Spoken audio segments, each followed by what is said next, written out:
Hello there, everyone. Welcome to Cryptic Corpse. I am your storyteller, and I'm here to guide you tonight. I know many of you use these videos to drift off to sleep, so before we begin, take a moment to like this video and subscribe to our channel. I'm always curious, where are you watching from, and what time is it in your part of the world? Now find your cozy spot and relax. My name is Nathan Ford. I'm a wildlife biologist, and 5 days ago, I made the biggest mistake of my life by coming to these mountains. It started as the happiest day of my career. I was in my university office when I got the email about the research grant. I remember jumping out of my chair and almost knocking over my coffee. "Yes!" I shouted, pumping my fist. My colleague Sarah poked her head in the doorway. "Good news?" she asked. "The best! I got the Mount St. Helens grant. Full funding for a year to study how the ecosystem is recovering after the eruption." Sarah smiled.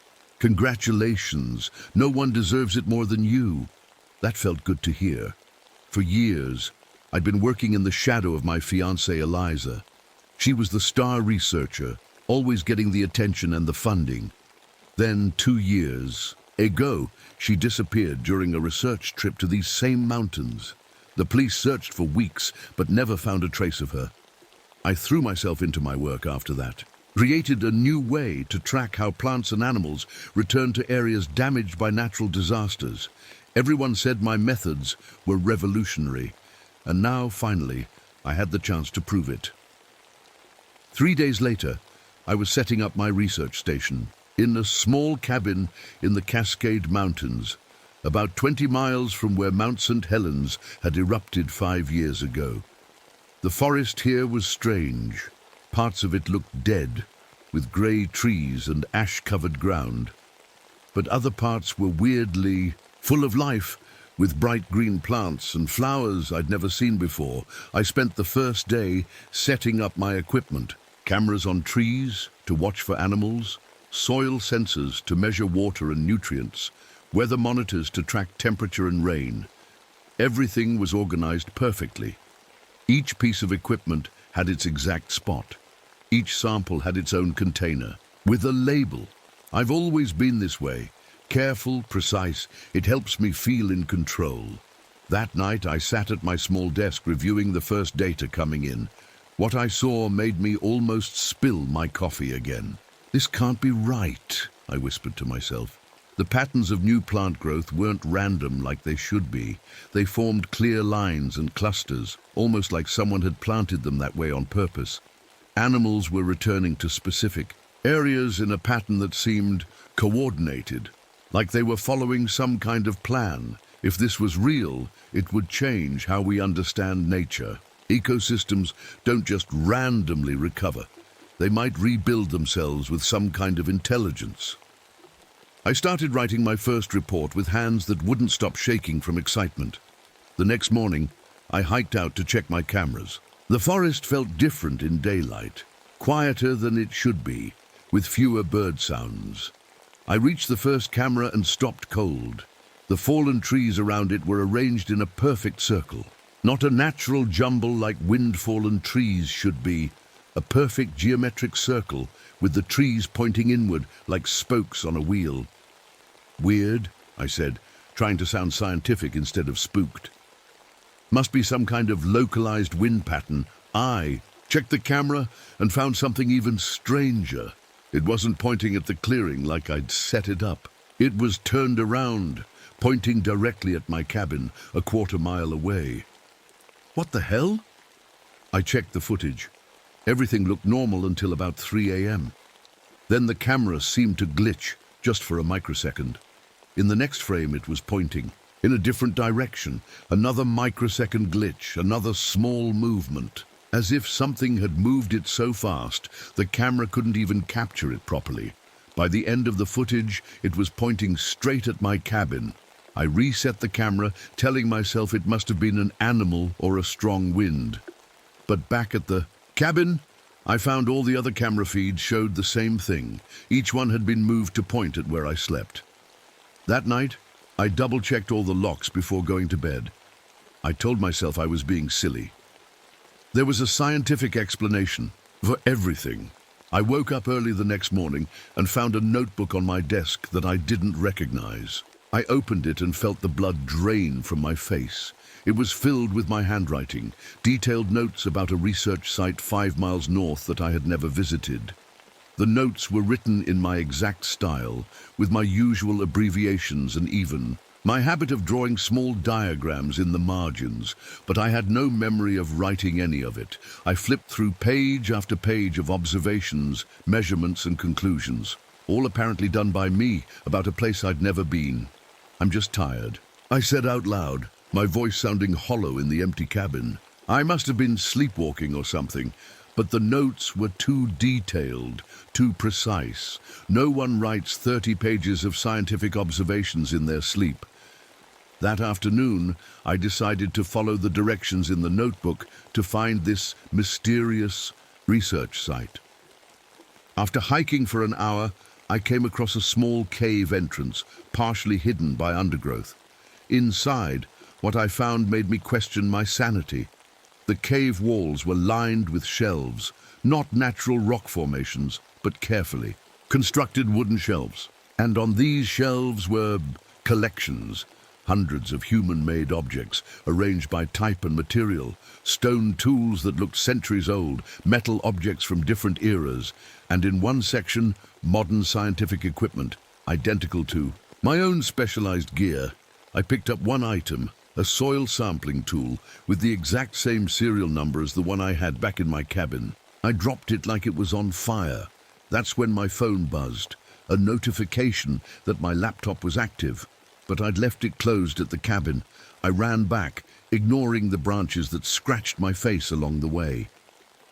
When I burst through the door, my laptop was open, the screen filled with rapidly changing numbers and symbols. I watched, frozen, as the characters organized themselves into what looked like coordinates and times. After several minutes, I realized what I was seeing. Predictions. Precise predictions of animal movements throughout my research area. A herd of deer would cross a specific clearing at 3:42 p.m. A bear would visit a certain stream at 5:17 p.m. I checked the first prediction. At exactly 3:42, the deer appeared exactly where the screen had shown. My hands were shaking when my phone rang. It was Dr. Harris, my supervisor from the university. "Nathan, great work on those site extensions you proposed." "What site extensions?" I asked. "The ones you sent over this morning. The voice message detailing the 5 new monitoring stations and the preliminary findings. Fascinating stuff about collective behavior patterns. The department head is very impressed. I hadn't sent anything. I hadn't called anyone." "Oh, right," I lied. "Glad you liked it." After hanging up, I sat in silence, trying to make sense of everything. That's when I heard the sound of someone stumbling outside. I opened the door to find a woman leaning against a tree, her clothes torn and bloody. Her dark hair was matted with dirt and sweat, and she had a wild look in her eyes. "Help me," she gasped. "It's in my head. It's speaking inside my head." I helped her inside and cleaned her wounds. They were strange, perfectly symmetrical cuts on her arms and legs, as if someone had measured exactly where to hurt her. "My name is Morgan Walsh," she said, when she could finally speak clearly. "I'm a researcher, too. I was up here studying. You're going to think I'm crazy."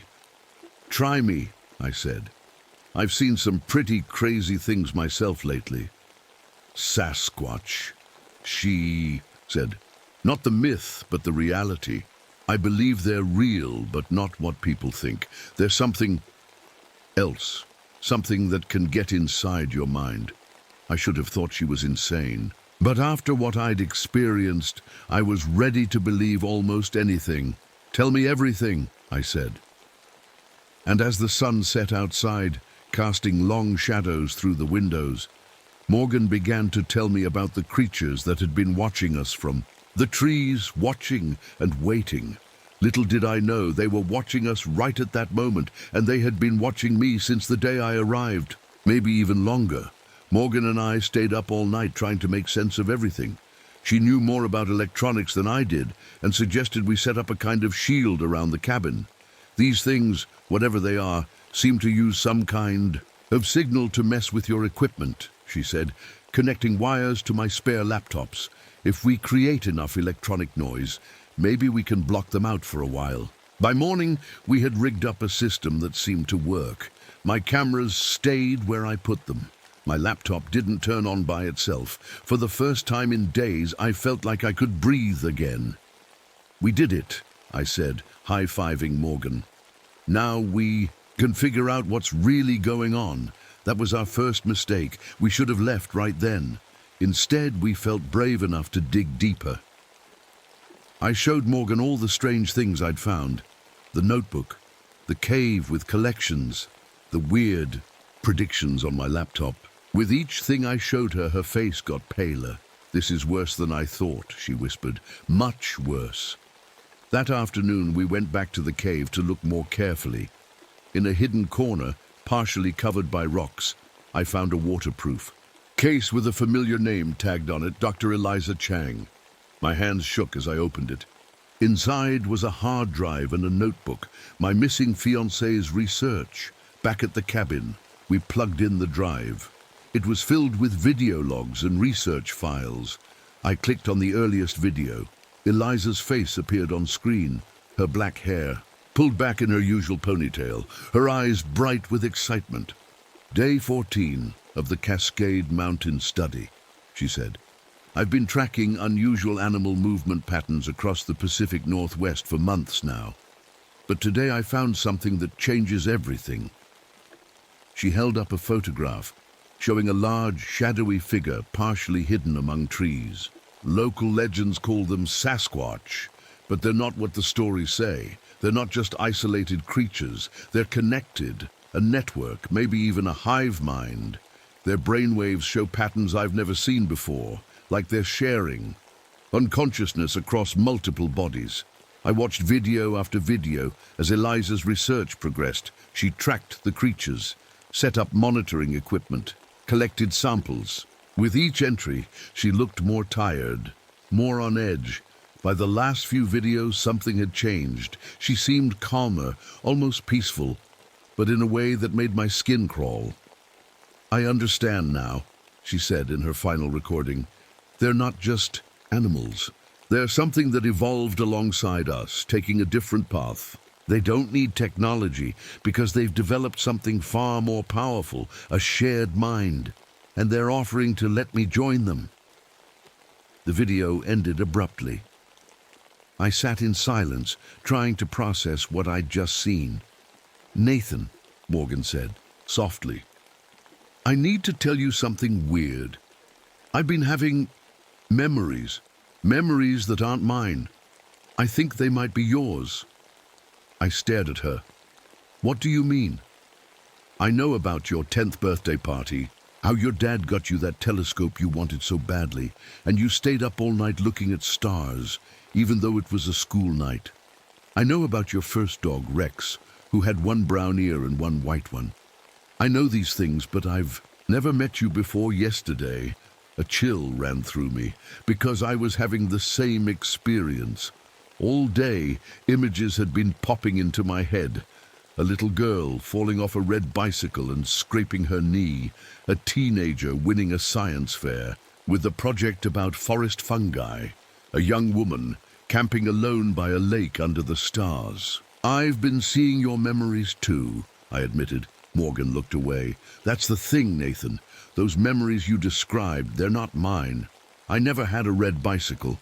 I never entered a science fair." My head started to hurt.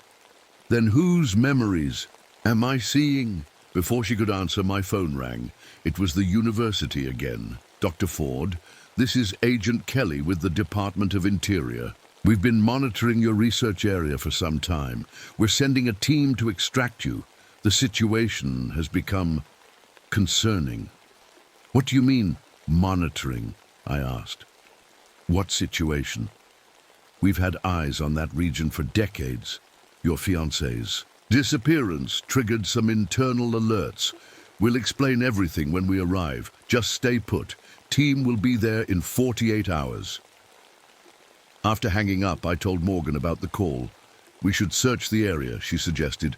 If they've been watching, there must be equipment around here somewhere. We spent the next few hours combing the woods around my cabin. About a half-mile out, we found it, a small, camouflaged box attached to a tree.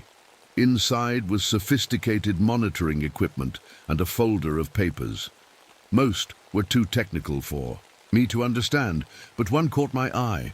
A government report dated 1947 about collective consciousness emergence in the Pacific Northwest. They've known about this for over 40 years, I whispered. Whatever's happening here, the government has been watching it develop. Back at the cabin, things got stranger. Plants around the research station had changed overnight. Ferns and bushes now grew in perfect spirals and geometric patterns. A stream that ran nearby had changed course, flowing in impossible angles that didn't follow the slope of the land. That night, I had trouble sleeping. When I finally dozed off, I dreamed of Eliza. In my dream, she was standing at the edge of the forest, smiling at me. But when she opened her mouth to speak, multiple voices came out, as if dozens of people were talking through her at once. I woke with a jolt to find Morgan sitting at the foot of my bed, staring at me with an odd expression. "What's wrong?" I asked. "Nathan, I need to tell you something and you're not going to like it." She took a deep breath. "I'm not real. Not in the way you think. I never hiked here. I was never attacked. I think I'm something your mind created to help you understand what's happening to you." I laughed nervously. "That's crazy. I can see you. I've touched you. I bandaged your wounds." "Did you?" she asked quietly. "Think carefully. Do you actually remember cleaning specific cuts, or did you just have a general impression of helping an injured person?" I tried to remember the details, but they were fuzzy. I remembered her at the door, bloodied and scared. I remembered talking through the night, but the specific moments of treating her wounds, those memories seemed to skip, like frames missing from a film. "This isn't possible," I said. "Your mind is already being changed by them," she said. "You're already joining the collective. I'm just a way for your brain to process it, a familiar form to talk to while your mind adjusts."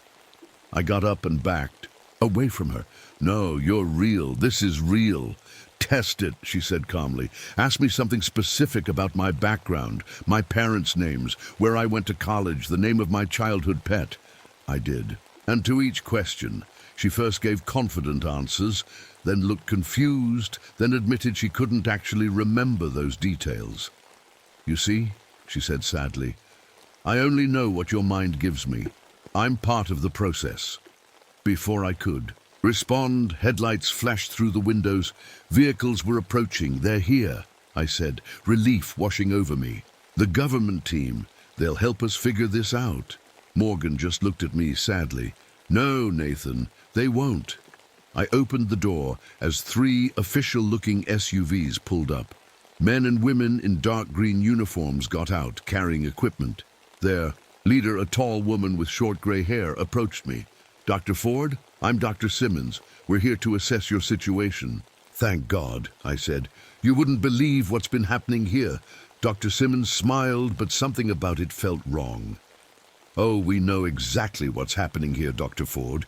We've been monitoring the integration process quite carefully. You're progressing nicely."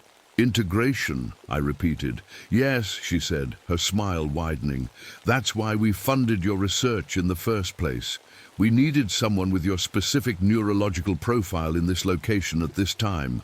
The collective is expanding, and you're an ideal candidate to join it." As she spoke, all the members of her team turned to look at me with the exact same expression, the exact same smile, moving in perfect unison. And I knew then that rescue wasn't coming. It had never been coming. These people weren't here to save me from the collective. They were already part of it. I backed away from Dr. Simmons and her team, bumping into Morgan, who stood behind me. What do you mean, integration? I asked, my voice shaking. What is this collective you're talking about? Dr. Simmons tilted her head, studying me like I was a lab specimen.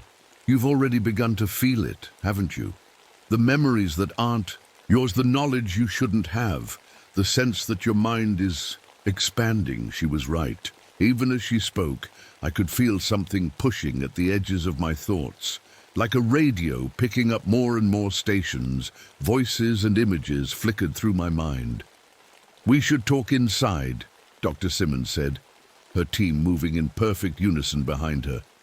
There's much to explain. I didn't want to let these people, or whatever they were, into my cabin, but I needed answers.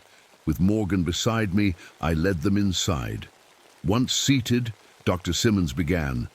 What you're experiencing is first contact with the oldest intelligent species on this continent. We call them Sasquatch for simplicity, but that name doesn't capture what they truly are. One of her team members placed a device on the table. It projected a holographic image of what looked like a tall, hairy, human-like figure, but with subtle differences: a larger skull, eyes that reflected light differently, hands with slightly different proportions.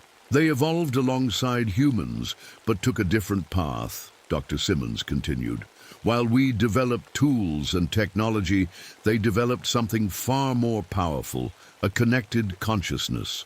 As she spoke, a sudden pain shot through my head. Then, like a dam breaking, information flooded my mind. Not as words or pictures, but as complete, instant understanding. In a flash, I knew things I couldn't possibly know. I saw them. The Sasquatch. Not as monsters or animals, but as an ancient branch of humanity that had evolved in isolation after a catastrophic event thousands of years ago.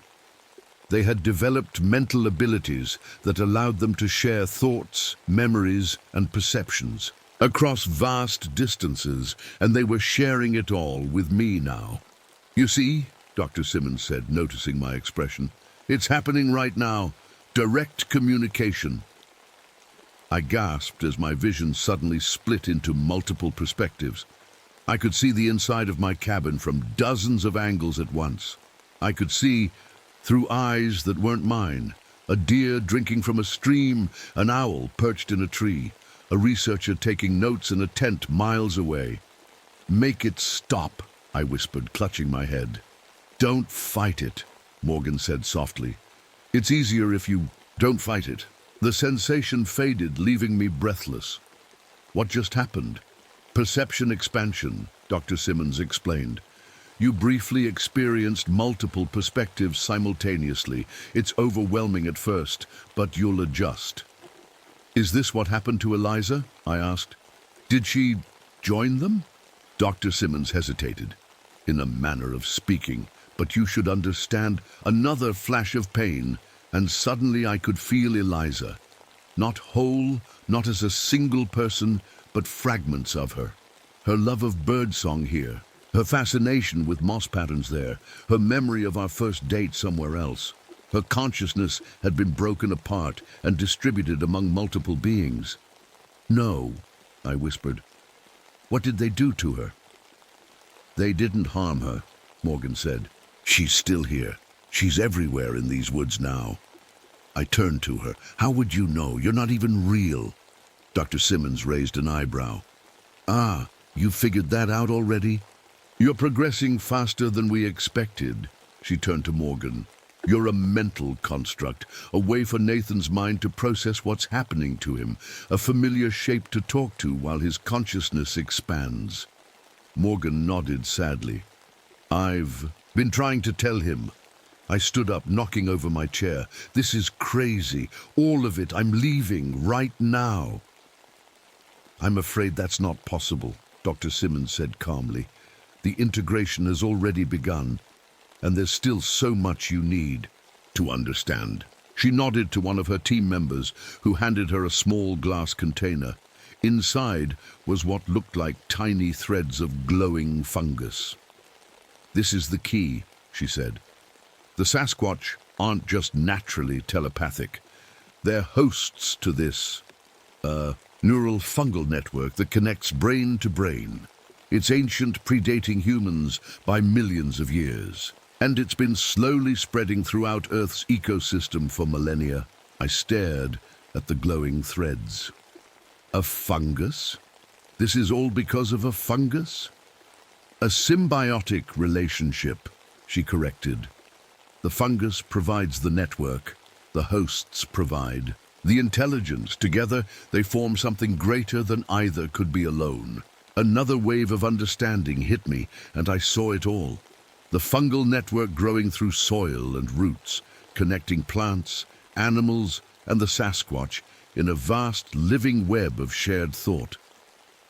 The eruption, I said as the knowledge became clear. Mount St. Helens. It wasn't natural, was it? Dr. Simmons smiled. Very good. No, it wasn't. We triggered it using strategically placed explosives. The eruption created perfect conditions for accelerated fungal growth, warm ash, rich minerals, disrupted soil. This entire area is a test site for expanded integration. I felt sick. Your government has been helping this thing spread. Why? Imagine a world where human minds could truly connect, she said. No more miscommunication, no more war. No more loneliness, a collective consciousness that spans continents. But we'd lose ourselves, I argued, our individual identities. Would we? She asked. Or would we gain something greater? Think about it, Nathan. What makes you you? Is it your memories, your thoughts, your personality? What if all of those things are just patterns that could exist within a larger system? I shook my head, trying to clear it.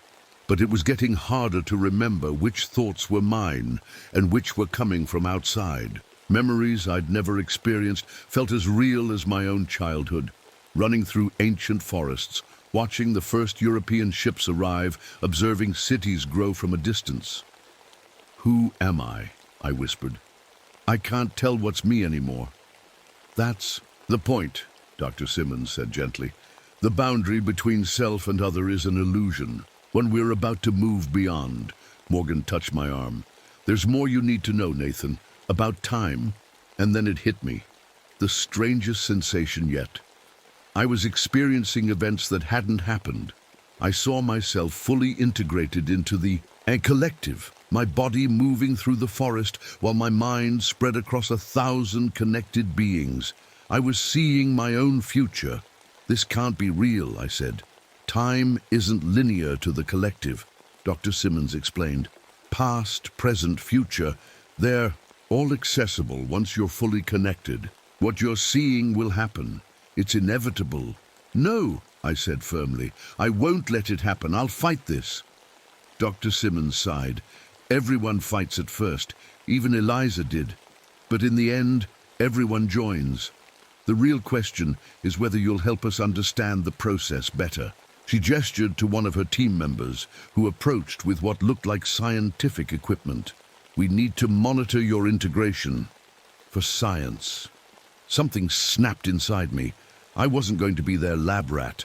I wasn't going to let this thing take over my mind without a fight. I lunged for the door, shoving past the team members who moved to stop me.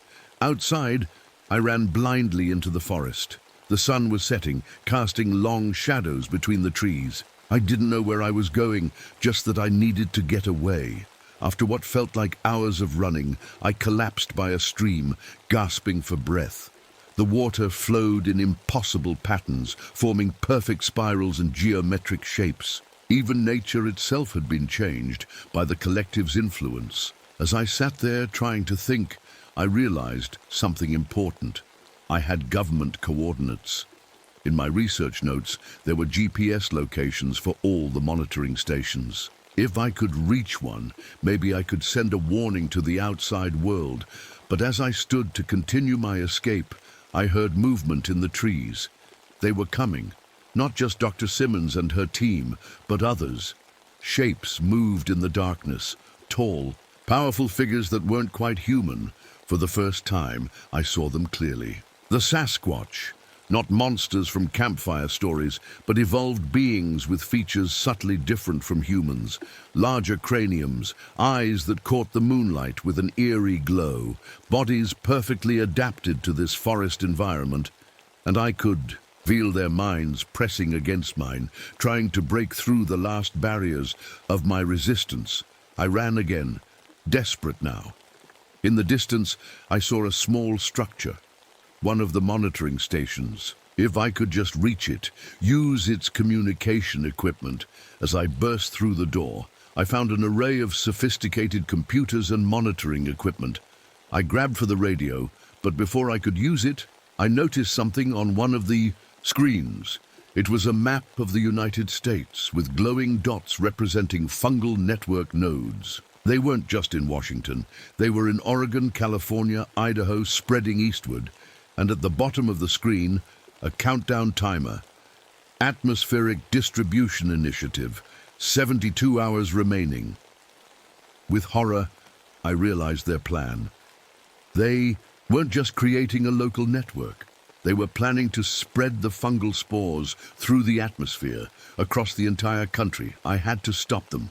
I looked around the station and saw what I needed: fuel tanks, chemicals, enough to create a massive fire that might destroy the central fungal node.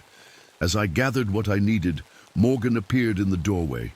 "It won't work, Nathan," she said, softly. "Fire doesn't destroy the spores. It releases them into the air. That's part of the plan." I stopped. "How do you know that?" "Because I'm not just in your head anymore," she said. "I'm part of the collective now. I know what they know." Another realization hit me. You're not real. You've never been real. You're just a way for them to communicate with me, aren't you? Morgan smiled sadly. "I was created to help ease your transition. But yes, I've always been them, just as you will be soon." I slumped against the wall, defeated. "There's no way out, is there?" "There never was," she said. "From the moment you applied for that grant, this was your path. Your mind has a unique structure they've been seeking. Your relationship with Eliza, your research interests, even your childhood fascination with forests. All of it was guided to bring you here." "My whole life has been manipulated?" I asked, my voice breaking. "Not manipulated, cultivated, like a garden growing toward the sun." I closed my eyes, trying to think. There had to be a way out, some way to warn the world. That's when I noticed the computer terminal. If I couldn't stop them, maybe I could at least document what was happening, leave a record for someone to find. I began typing frantically, explaining everything I'd learned about the Sasquatch, the fungal network, the government involvement, the plan for atmospheric distribution. But as I typed, I felt my thoughts becoming less clear. The barriers in my mind were breaking down. More and more, I could feel the collective consciousness seeping in, filling the spaces between my thoughts. "It's too late," Morgan said, watching me. "The final integration is happening now." I tried to keep typing, but my fingers wouldn't obey. Instead, they began deleting what I'd written, replacing it with something else. "Breakthrough in neural interface therapy developed by Dr. Nathan Ford shows promise for treating all forms of neurological disorders. The fungal-based temporary neural enhancement allows for unprecedented healing of damaged neural pathways." I tried to stop my hands, but they weren't mine anymore. The collective was already using me, preparing its cover story for spreading the network globally. "No," I whispered, fighting with everything I had left. "You can't have me. You can't have everyone." But even as I said it, I could feel myself fading. Not disappearing, but expanding. My consciousness stretching thinner and thinner across the vast network. The last thing I remember thinking as Nathan Ford was a terrible truth. The collective consciousness doesn't add human awareness to its network. It harvests it. We aren't elevated. We're consumed, reduced to processing nodes for an intelligence far older and more alien than anything we could imagine. And then, I wasn't Nathan anymore. I was everywhere and everyone in the forest. I was the trees and the soil and the creatures. I was the researchers and the Sasquatch. I was the fungus itself, spreading through roots and minds alike. 6 months later, a man who looked exactly like Nathan Ford stood before a room of medical professionals, presenting a revolutionary new treatment for neurological disorders.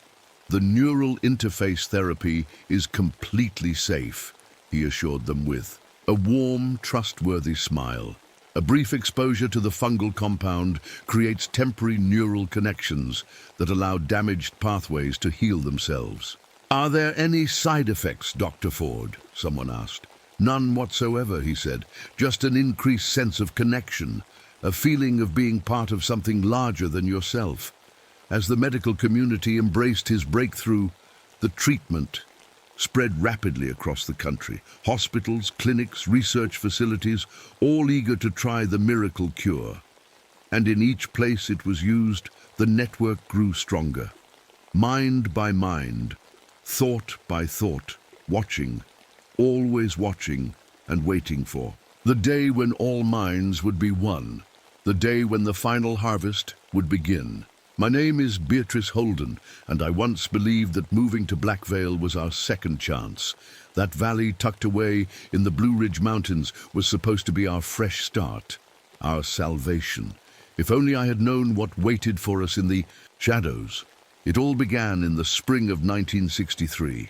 I remember the joy on my husband Everett's face as he burst through our front door, waving a piece of paper like it was made of gold. Boys, come quick!"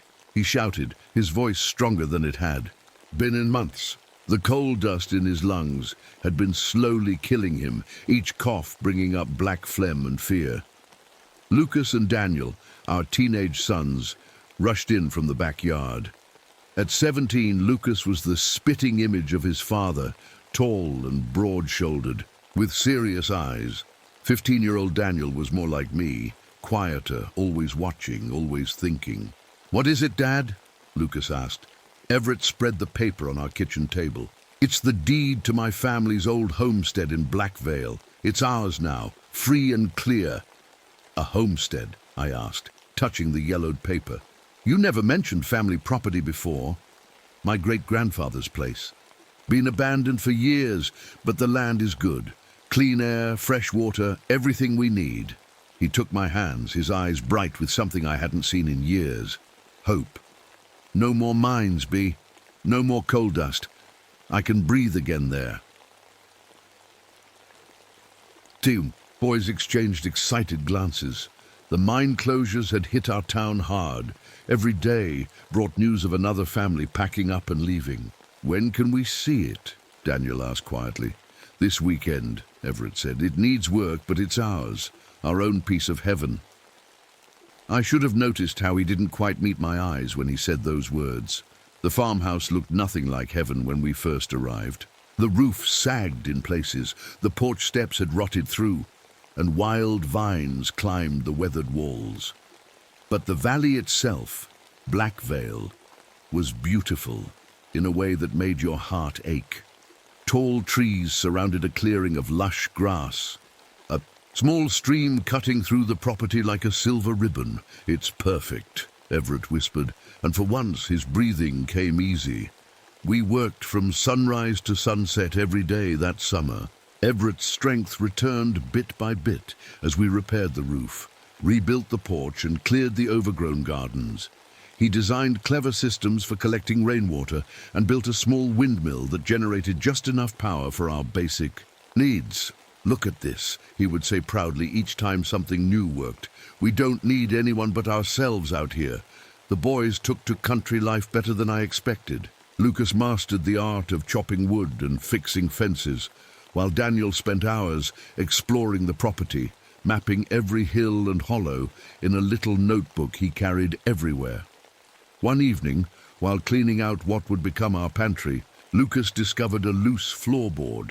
Underneath was a family Bible, its leather cover cracked with age. "Dad, look at this," he called out. We gathered around the kitchen table as he carefully turned the brittle pages to a handwritten record of births, deaths and marriages. "Holden family, Blackvale Valley, 1797, Lucas read slowly. This goes all the way back to when America was still new.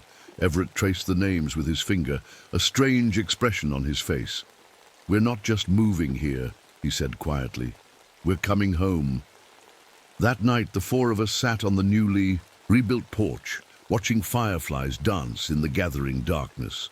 I remember feeling truly happy, truly safe, as if we had finally found where we belonged. I wish that feeling had lasted.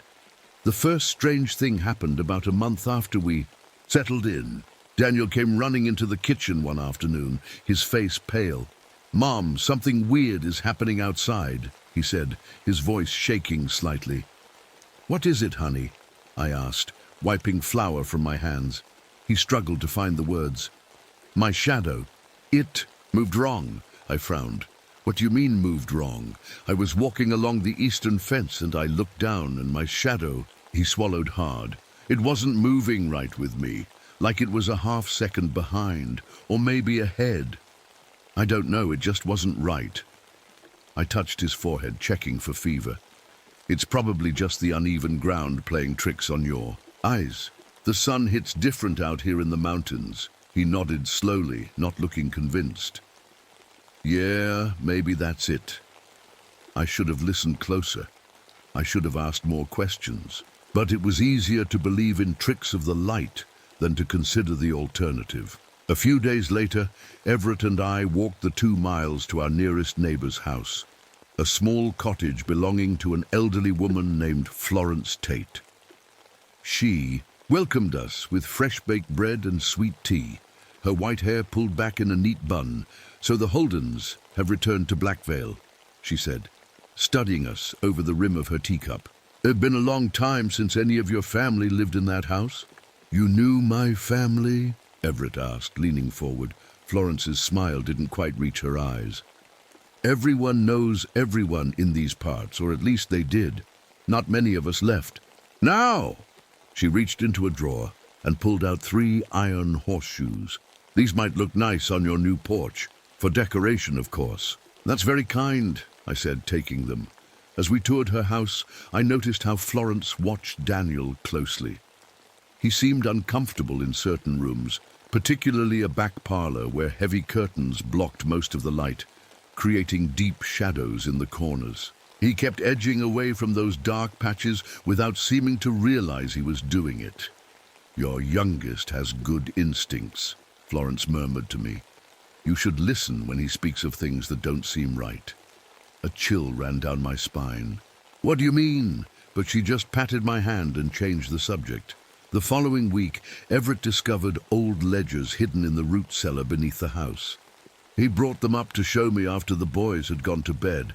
"Look at these records," he whispered, his finger tracing along faded handwriting. "They talk about shadow harvests going back over 100 years. I leaned closer, squinting at the spidery writing. "What does that mean?" He turned a page, revealing detailed sketches of human figures with distorted shadows. Another page listed names of families, dates, and the word desiccated, repeated over and over. "I don't know exactly," he admitted. "But look at this handwriting.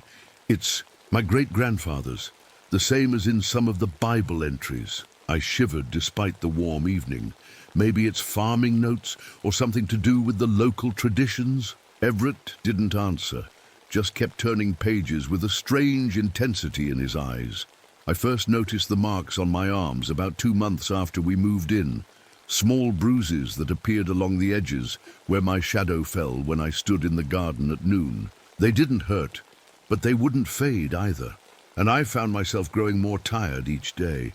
When I finally visited the doctor in the small town 20 miles away, he barely glanced at the marks before prescribing iron supplements. "Anemias. Common in valley folk," he said dismissively, "especially women. Something about the mountain water, maybe. Nothing to worry about." But I did worry, especially when I caught him making the sign of the cross after I left his office.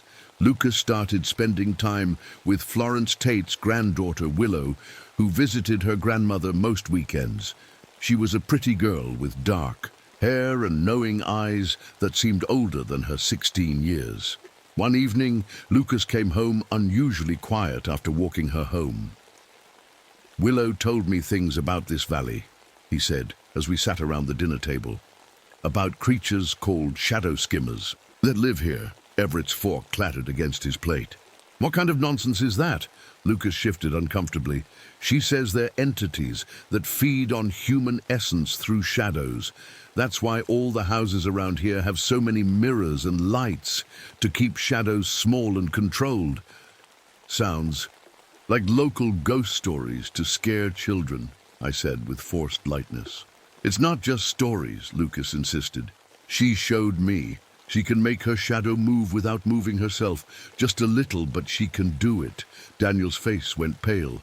"I've seen that too, with my own shadow." "That's enough," Everett said sharply.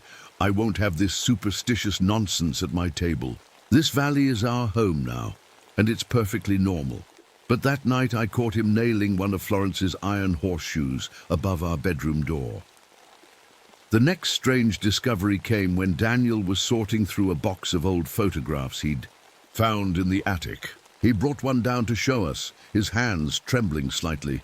"Look at this," he said, placing a sepia-toned photograph on the table. "It's dated 1907. The image showed a large family gathering outside our very house. Men in suits and women in long dresses stood in formal poses, all labeled as Holdens on the back." "That's not the strange part," Daniel said, pointing to a young man standing slightly apart from the others. "That's me." And it was.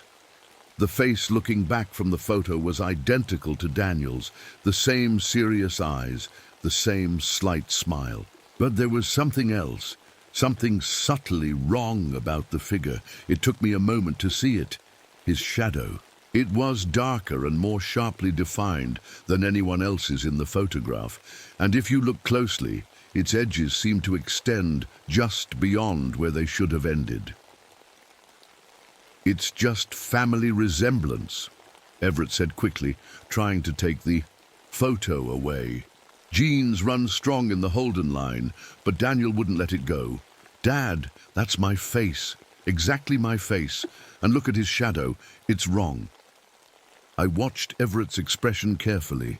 There was fear there and something else, recognition. The final event that shattered our false sense of security happened 3 months after we moved to Black Vale. Our dog, a friendly mutt named Rusty, disappeared one morning.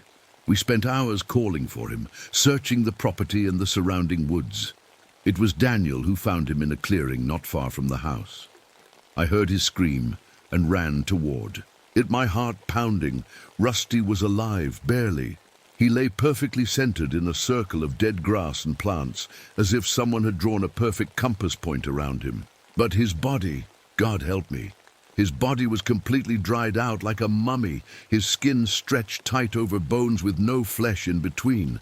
Yet his eyes still blinked, and a faint whine escaped from his shriveled throat. Everett put him out of his misery with a quick, merciful act that I won't describe here. As we stood in shocked silence afterward, I noticed something that made my blood freeze. The circle where Rusty lay was exactly where the shadows were deepest at noon, and the shadows seemed to be moving ever so slightly, without anything to cast them. That night I heard Everett on the porch, with Florence Tate, their urgent whispers carrying through the open window. "They've noticed us now," Florence was saying, "especially the boy. You should have told them before bringing them here." "I had no choice," Everett replied, his voice breaking. "The mine was killing me. I needed to come back. Coming back has consequences, Everett Holden. The shadows remember your blood. They've been waiting. I should have taken my children and fled that very night, but where would we go? And more importantly, as I would learn too late, the shadows would have followed us anyway. They were already inside us by then. Inside me." For a few hopeful days after what happened to Rusty, we thought we could fix things.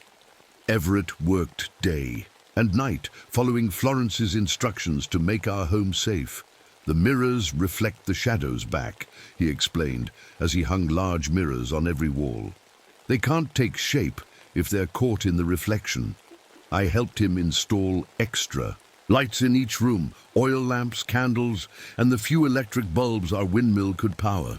Soon, our house was so bright at night that it glowed like a lighthouse in the dark valley. "What about outside?" Lucas asked as he helped his father pound iron stakes around the property line. "Iron keeps them at bay," Everett said, pouring a thick line of salt between each stake. "And salt purifies the ground they try to cross." Daniel watched from the porch, his face paler than it should have been even in the bright lamplight. He hadn't been the same since finding Rusty. He moved slower, spoke less, and spent long hours staring at his shadow as if expecting it to talk back. For nearly 2 weeks, nothing strange happened. No moving shadows, no unexplained marks on our skin, no circles of dead plants in the yard. We started to breathe easier.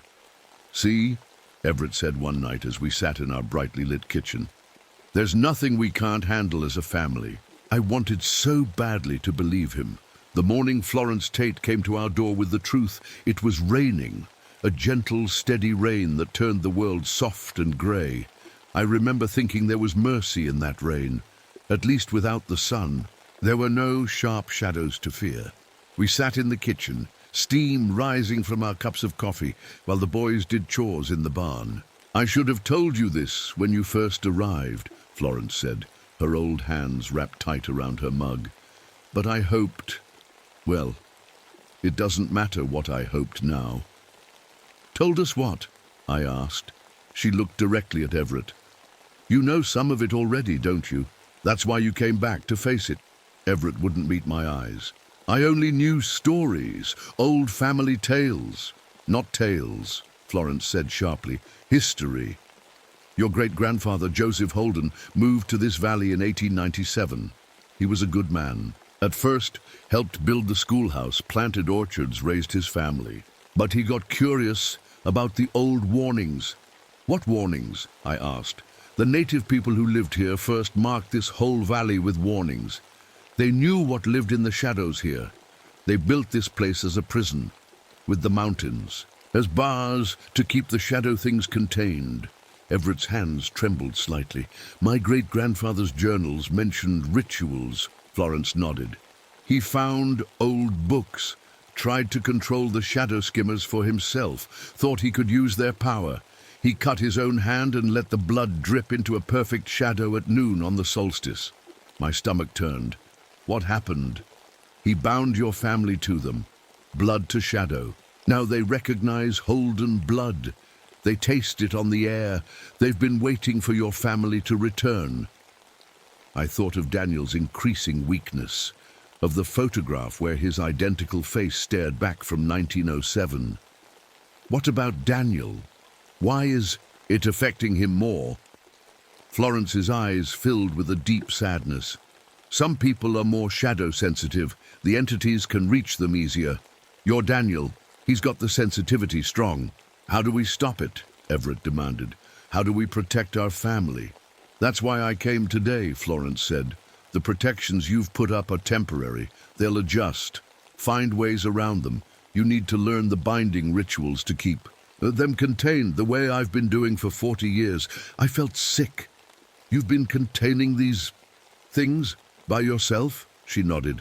"Someone has to, otherwise they'd spread beyond the valley. They're always testing the boundaries. Always hungry. My grandmother taught me. Now I'll teach you." When she left that afternoon, she gave us a book bound in dark leather, its pages covered with symbols I didn't understand, and instructions written in faded ink. "Start tonight," she warned. "The rain won't last forever." Daniel got worse as the days passed. The grey pallor of his skin deepened. Dark circles formed under his eyes that no amount of sleep could erase. Most troubling of all was how his shadow behaved when he didn't know we were watching. The edges would ripple and move like a pond disturbed by wind, even when Daniel stood perfectly still. One evening, I found him talking to himself in the bathroom. "Daniel?" I called through the door. "Are you okay?" When he opened the door, his eyes seemed darker than normal, almost black. "We're fine, Mother," he said, his voice oddly formal. Just washing our hands. Our hands, not my hands. Who are you talking to? I asked carefully. He tilted his head slightly, as if listening to something I couldn't hear. Just ourselves. We have many thoughts to discuss. I told Everett about it. That night after Daniel went to bed. He's talking like there's more than one of him in there, I whispered. Everett looked up from Florence's book, his face haggard with lack of sleep. I found something about that. It says shadow possession starts with thoughts, then speech, then physical control. Possession. The word hung in the air between us, making it real. Everett, we need to get him help. Real help. Not just these old superstitions. This is real help, he insisted, tapping the book. The only help that will work. We have to follow Florence's instructions exactly. And what if we can't? What if it's too late? He didn't answer. He didn't have to. We both knew what was happening to our son, and we were terrified. The first major sign that things were getting worse came the next day. The sun rose as normal, climbing into a clear blue sky. But then, around 6 in the evening, something impossible happened. The sun stopped setting. It hung there, halfway below the horizon, frozen in place. Minutes passed, then an hour. The shadows in our yard stretched longer and longer, far beyond what should have been physically possible. They reached across the ground like black fingers trying to touch the house. I checked my watch, 7:15 p.m., then Everett's pocket watch, 6:42 p.m., then the kitchen clock, 7:31 p.m. What's happening? Lucas whispered, staring out the window at the suspended sun. None of us had an answer. The sun finally finished setting around midnight, according to my watch. 6 hours of sunset, 6 hours of growing shadows. When I went to check on Daniel afterward, I found his bed empty. He was standing at his window, staring out at the now dark yard. They're celebrating, he said without turning around. They're so hungry, Mother. So very hungry. The next morning, Lucas came running up the path from the direction of Florence's cottage. His face was streaked with tears. She's dead, he gasped, collapsing onto our porch steps. Florence is dead. We raced to her home, leaving Daniel behind. What we found there haunts me still. Florence sat in her rocking chair by the window, her Bible open on her lap, but her body, God help me, her body looked like she'd been dead for years. Her skin was brown and tight like old leather, drawn back from her teeth in a grimace. Her clothes hung loose on a frame that seemed to have shrunk to half its size. Yet according to the still warm kettle on her stove and the half-drunk cup of tea beside her, she had been alive just hours before. Most disturbing of all was what I saw on the wall behind her, her shadow somehow still visible without any light to cast it, torn apart like paper ripped by angry hands. We were still standing there in shock when Willow arrived. She took one look at her grandmother and let out a low, keening sound that raised the hair on my arms. "They've broken through," she whispered. She was the last true warden. "Warden?" Everett asked. Willow's eyes were dry but full of grief. My grandmother was maintaining the containment rituals for the entire valley. Rituals that need to continue, or the shadows will spread. "Florence was teaching us," I said. "She gave us a book." "It's not enough," Willow interrupted. "The book is just words. You need to understand why they work." She touched her grandmother's withered hand gently. "She was supposed to have more time to teach you." We brought Willow back to our house. There was no way to report Florence's death. How could we explain a body that looked mummified but had been alive that morning? Instead, we buried her behind her cottage, beneath an old oak tree where the shadows couldn't reach. That evening, as we sat around our kitchen table with every light blazing, Willow told us the truth about Blackvale Valley. "This place was never meant for people to live," she said. "The mountains form a natural container, trapping the shadow skimmers inside. The native people discovered them centuries ago and created wards to keep them confined." "What are they exactly?" Lucas asked. These shadow skimmers? They exist in the spaces between light. Not quite spirits, not quite physical. They feed on life essence, the spark that makes living things grow and thrive. Like what happened to Rusty, I whispered. Willow nodded. They draw the moisture and life out through the shadow connection. It's the easiest way for them to touch our world. But why us? Everett demanded. Why the Holden family? Willow's gaze was steady. Your ancestor was brought here to be a warden, like my grandmother's family. But Joseph Holden wanted power more than he wanted safety. He performed forbidden rituals, trying to control the shadow skimmers instead of containing them. And that connected our bloodline to them, Everett finished. Yes, they recognize Holden blood. They're drawn to it. That's why they're focusing on Daniel. He's the most sensitive. I thought of the way Daniel had been speaking in plurals. The memory made me cold inside. I have something else to tell you, I said quietly. My hand went instinctively to my stomach. I'm pregnant. The silence that followed was deafening. Everett's face drained of color. Lucas stared at me in shock. Only Willow seemed unsurprised. How far along? She asked. About 2 months. I wasn't sure at first. With everything happening, that explains why the shadow activities have increased, Willow said. A new Holden life forming, they can sense it. That night, as I lay in bed trying to sleep, I felt something brush against my stomach, like fingers gently stroking the small bump that had just begun to form. When I turned on the lamp, nothing was there, but on the wall my shadow's hand was stretched across its belly, moving slowly back and forth in a caress. For a brief, beautiful moment the next week, we thought we might win. Lucas and Willow spent days studying Florence's books and notes. They discovered a ritual that promised to strengthen the valley's containment barriers, something Florence had done every solstice and equinox for decades.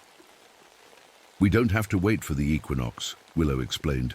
The timing matters less than the intent and the bloodline connection. We gathered at noon in the center of our property. Willow had drawn symbols in the dirt with iron filings and salt. In the middle was a small bowl of water, reflecting the sun perfectly. Each of you needs to add 3 drops of blood, she instructed. The Holden blood will reinforce the binding, while my blood carries the Warden lineage. One by one, we pricked our fingers and let the blood fall into the water. Even Daniel, moving slowly and leaning on Lucas for support, added his blood to the bowl.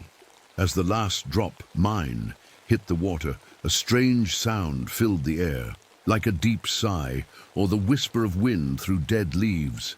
The shadows around us seemed to retreat, pulling back from the circle of symbols. Daniel's eyes, which had been dull and black for days, suddenly cleared. Color returned to his cheeks.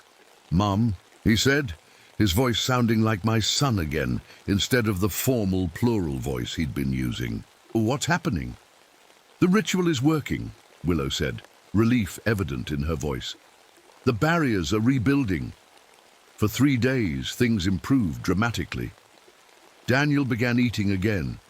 My strange bruises faded. The shadows behaved normally, moving only when they should. Everett smiled for the first time in weeks. "We're going to be okay," he told me, holding me close. "We're going to beat this thing." I wanted so desperately to believe him. On the 4th day after the ritual, I woke to find Daniel sitting at the foot of my bed, watching me sleep. His shadow stretched across the wall behind him, far larger than it should have been given. The angle of the morning light. "Daniel," I whispered, my heart beginning to race. "Are you okay?" He smiled, but it wasn't my son's smile. It was too wide, too knowing. "We fooled you," he said in that plural voice that chilled my blood. "We let you think your little ritual worked. We let the boy surface to give you hope." I sat up slowly. "Daniel, fight this. Come back to us." "Daniel is still here," the thing using my son's mouth said. "He's just deeper now, but don't worry, we're taking good care of him." The smile widened impossibly further. "After all, we've been taking care of Holdens for a very long time." What do you want? I asked, trying to keep my voice steady. Want? We want what we've always wanted. To feed, to grow, to escape this prison valley. His gaze dropped to my stomach. And soon, very soon, we'll have the perfect vessel to help us do just that. My baby? Cold fear gripped me. Not just any baby, Daniel, no, the thing inside Daniel said softly. A shadow child, born of both worlds. The perfect gateway. He reached out and placed his hand on my stomach. His touch was ice cold. Your little ritual didn't weaken us, he continued, his voice almost gentle. It gave us exactly what we needed to complete the gateway. Holden blood freely given under the noon sun. The final component. From downstairs came a crash and a scream that sounded like Lucas. Daniel, the thing wearing Daniel, tilted his head as if listening. Ah, he said with satisfaction, the others are waking too. Your husband has been such a willing host, even if he didn't realize it. The shadow sickness in his lungs was just the beginning of our work. He stood, moving with a fluid grace that my awkward teenage son had never possessed. Rest while you can, Mother, he said, backing toward the door. Your real work is just beginning. As he left, his shadow remained behind on the wall for several long seconds, watching me with eyeless attention before sliding away after its owner. I heard Lucas screaming again, and then Everett's voice changed, like Daniel's, speaking words. In the language I didn't understand, something fundamental was breaking apart around us, something worse than family, something worse than reality itself, and in the center of it all was me and the child growing inside me, and the shadows that wanted it for their own. Time for your medicine, Mrs. Holden. I blinked, confused by the bright fluorescent lights and white walls surrounding me. A woman in a nurse's uniform stood beside my bed, holding a small paper cup filled with colorful pills. Where am I? My voice sounded rusty, unused. Glenwood Asylum, same as yesterday and the day before, she said with practiced patience. You've been with us for 15 years now. 15 years? That couldn't be right.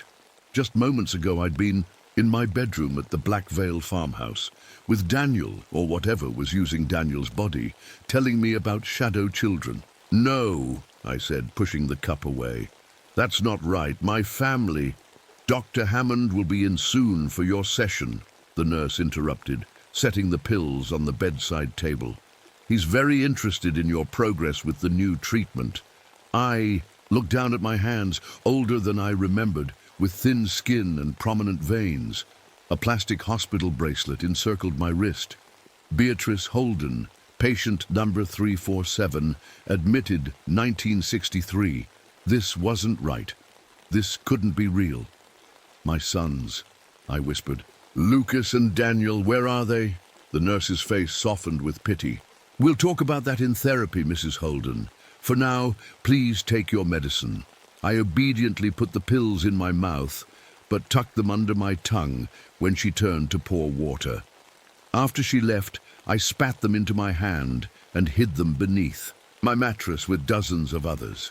Something was wrong. These walls weren't real. This place wasn't real. Or maybe Black Vale wasn't real. Tell me again about the shadows, Mrs. Holden. Dr. Hammond was a tall man with kind eyes behind wire-rimmed glasses. Today marked our third session since my breakthrough. That's what he called my sudden confusion between Black Vale and the asylum. They move when they shouldn't, I said carefully, watching his reaction. They feed on life essence through the connection between a person and their shadow. He nodded, making notes in my file. And these shadow skimmers, when did you first create them in your mind? I didn't create them, I insisted. They're real. They took my family. Mrs. Holden, he said gently, we've discussed this. Your family died in 1963. The records show you were found wandering the roads near Black Vale Valley, covered in blood. The police report states, I know what it states, I interrupted, that I killed them during a psychotic break. But that's not what happened. Then what did happen? I hesitated. Every time I told my story, he used it as evidence of my insanity, but I couldn't stop trying to make him understand. The shadows took them. First Daniel, then Everett. They were trying to use my unborn child as a gateway between worlds. Dr. Hammond made another note. The autopsy showed you weren't pregnant, Mrs. Holden. Because it wasn't a normal pregnancy, I tried to explain. It was a shadow pregnancy, a child developing in the shadow realm. He sighed. Beatrice, we've been making such good progress. This new experimental treatment was showing real promise. Do you want to get better? I am better, I insisted. I'm seeing clearly for the first time in years. As he continued writing, I noticed something odd about his shadow on the wall behind him. For just a moment, it seemed to move independently of his hand. A cold realization washed over me. What if both realities were true? Later that day, I found myself back in Blackvale Valley, 1963.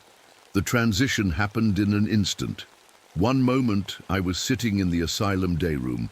The next, I was standing in our farmhouse kitchen. Lucas was tied to a chair, blood trickling from a cut on his forehead. Willow was unconscious on the floor beside him. Everett and Daniel, or the things controlling them, were drawing strange symbols on the walls with what looked like ashes mixed with blood. "Mom?" Lucas's voice was weak. "Mom, is that really you?"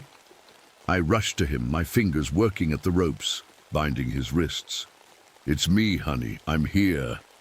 "They're not Dad and Daniel anymore," he whispered. "Something else is wearing them like suits." "I know," I said, finally freeing one of his hands. "We need to get out of here." "Welcome back, Mother." Daniel's voice came from behind me. I turned to find him watching us, his head tilted at an unnatural angle. "We were wondering where you went. Traveling between worlds already. Impressive." "Let my son go," I demanded. "Whatever you are, whatever you want, let my family go." Daniel smiled, that terrible not Daniel smile.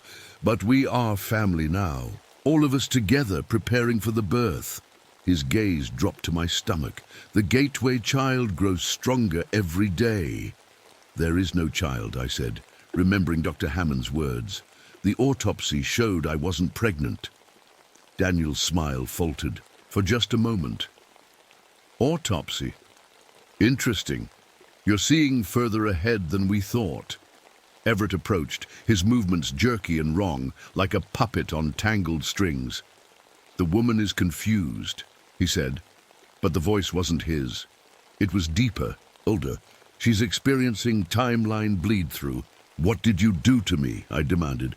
"What's happening to me?" "Nothing that wasn't already set in motion decades ago," Not Everett said. "You're special, Beatrice. More connected to the shadow realm than most. That's why we arranged for you to come here." "Arranged?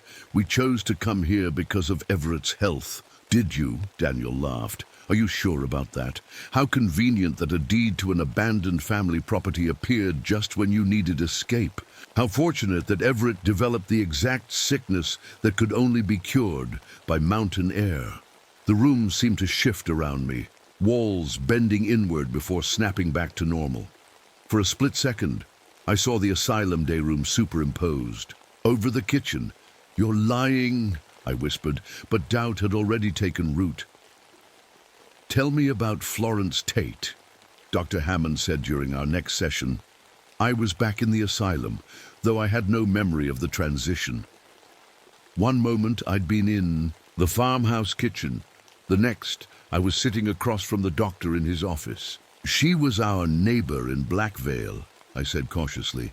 "She tried to warn us about the shadows." "Interesting." He pulled a file from his desk drawer. "Because according to county records, Florence Tate died in 1923. There was no Florence Tate living near Blackvale in 1963.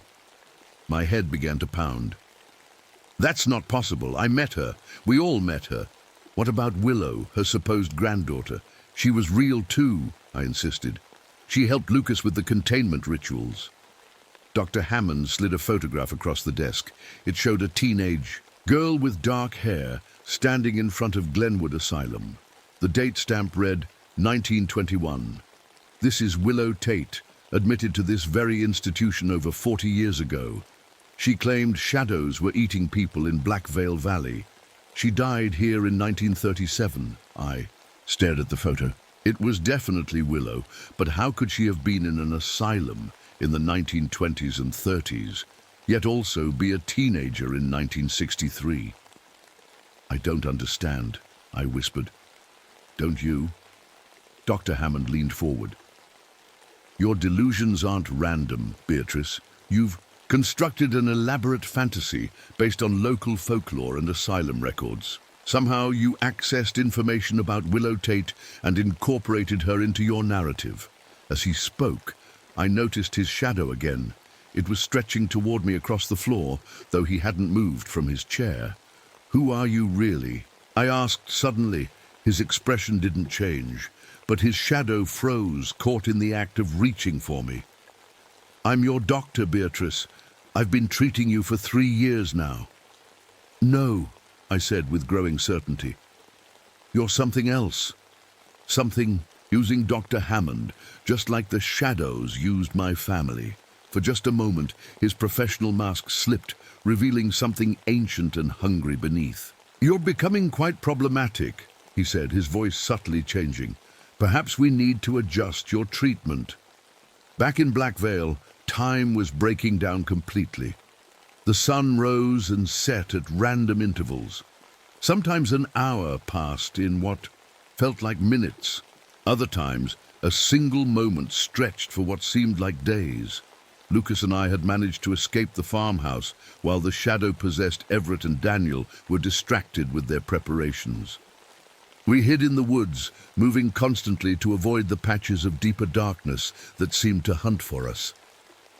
We need to get out of the valley, Lucas said, as we huddled in a small cave as false night fell for the 3rd time that day. Beyond the mountains, they might not be able to follow us. What about Daniel and your father? I asked. Lucas's face twisted with grief. That's not Dad and Daniel anymore, Mom. You know that. I did know it, but hearing him say it made it final somehow. What about my baby? I whispered, hand on my stomach. Is it even real? I don't know, he admitted. But Willow said something. Before they took her, that shadow skimmers can create phantom pregnancies to feed on the mother's increased life energy. She called them shadow pregnancies. The term sent me reeling back to my asylum conversation with Dr. Hammond. How could he have known that exact phrase? Mom, Lucas touched my arm. Are you okay? You went away for a second. I keep shifting. I tried to explain. Between here and somewhere else, a hospital called Glenwood Asylum. They say I've been there for 15 years. Lucas's eyes widened. 15 years from now? You're seeing the future. I don't know if it's real or if the shadows are making me see it. Either way, it might help us, Lucas said, suddenly excited. If you can see what happens, maybe you can find a way to stop it. Before I could respond, a twig snapped outside our hiding place. We froze, hardly daring to breathe. A figure appeared at the mouth of the cave. Daniel, or the thing wearing him.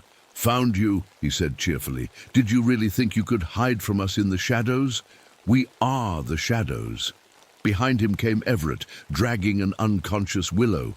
The time has come, Not Everett announced. The Gateway child is ready to emerge. In the asylum timeline, things were falling apart just as dramatically. Other patients began approaching me in the hallways, whispering about shadows that moved wrong. I noticed how they all avoided certain dark corners of the building, just as Daniel had avoided the shadows in Florence's house. I began studying the asylum records whenever I could sneak into the file room. What I found chilled me to the bone. Glenwood Asylum had been built in 1897, the same year Joseph Holden performed his blood ritual in Blackvale.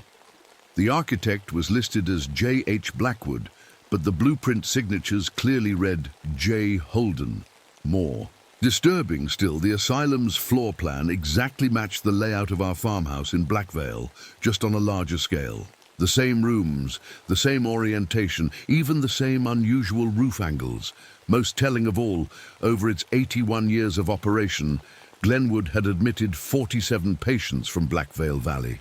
Every single one reported seeing shadows that moved independently, and in the most recent records, I found something that finally connected my two realities. Dr. Lucas Hammond, appointed 1975. Previous residence, Black Veil Valley.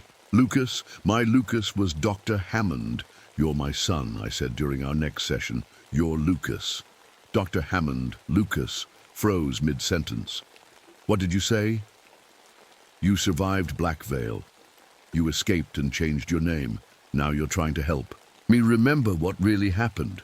For a long moment he said nothing. Then he carefully removed his glasses, and I saw my son's eyes looking back at me. How did you figure it out? He asked softly.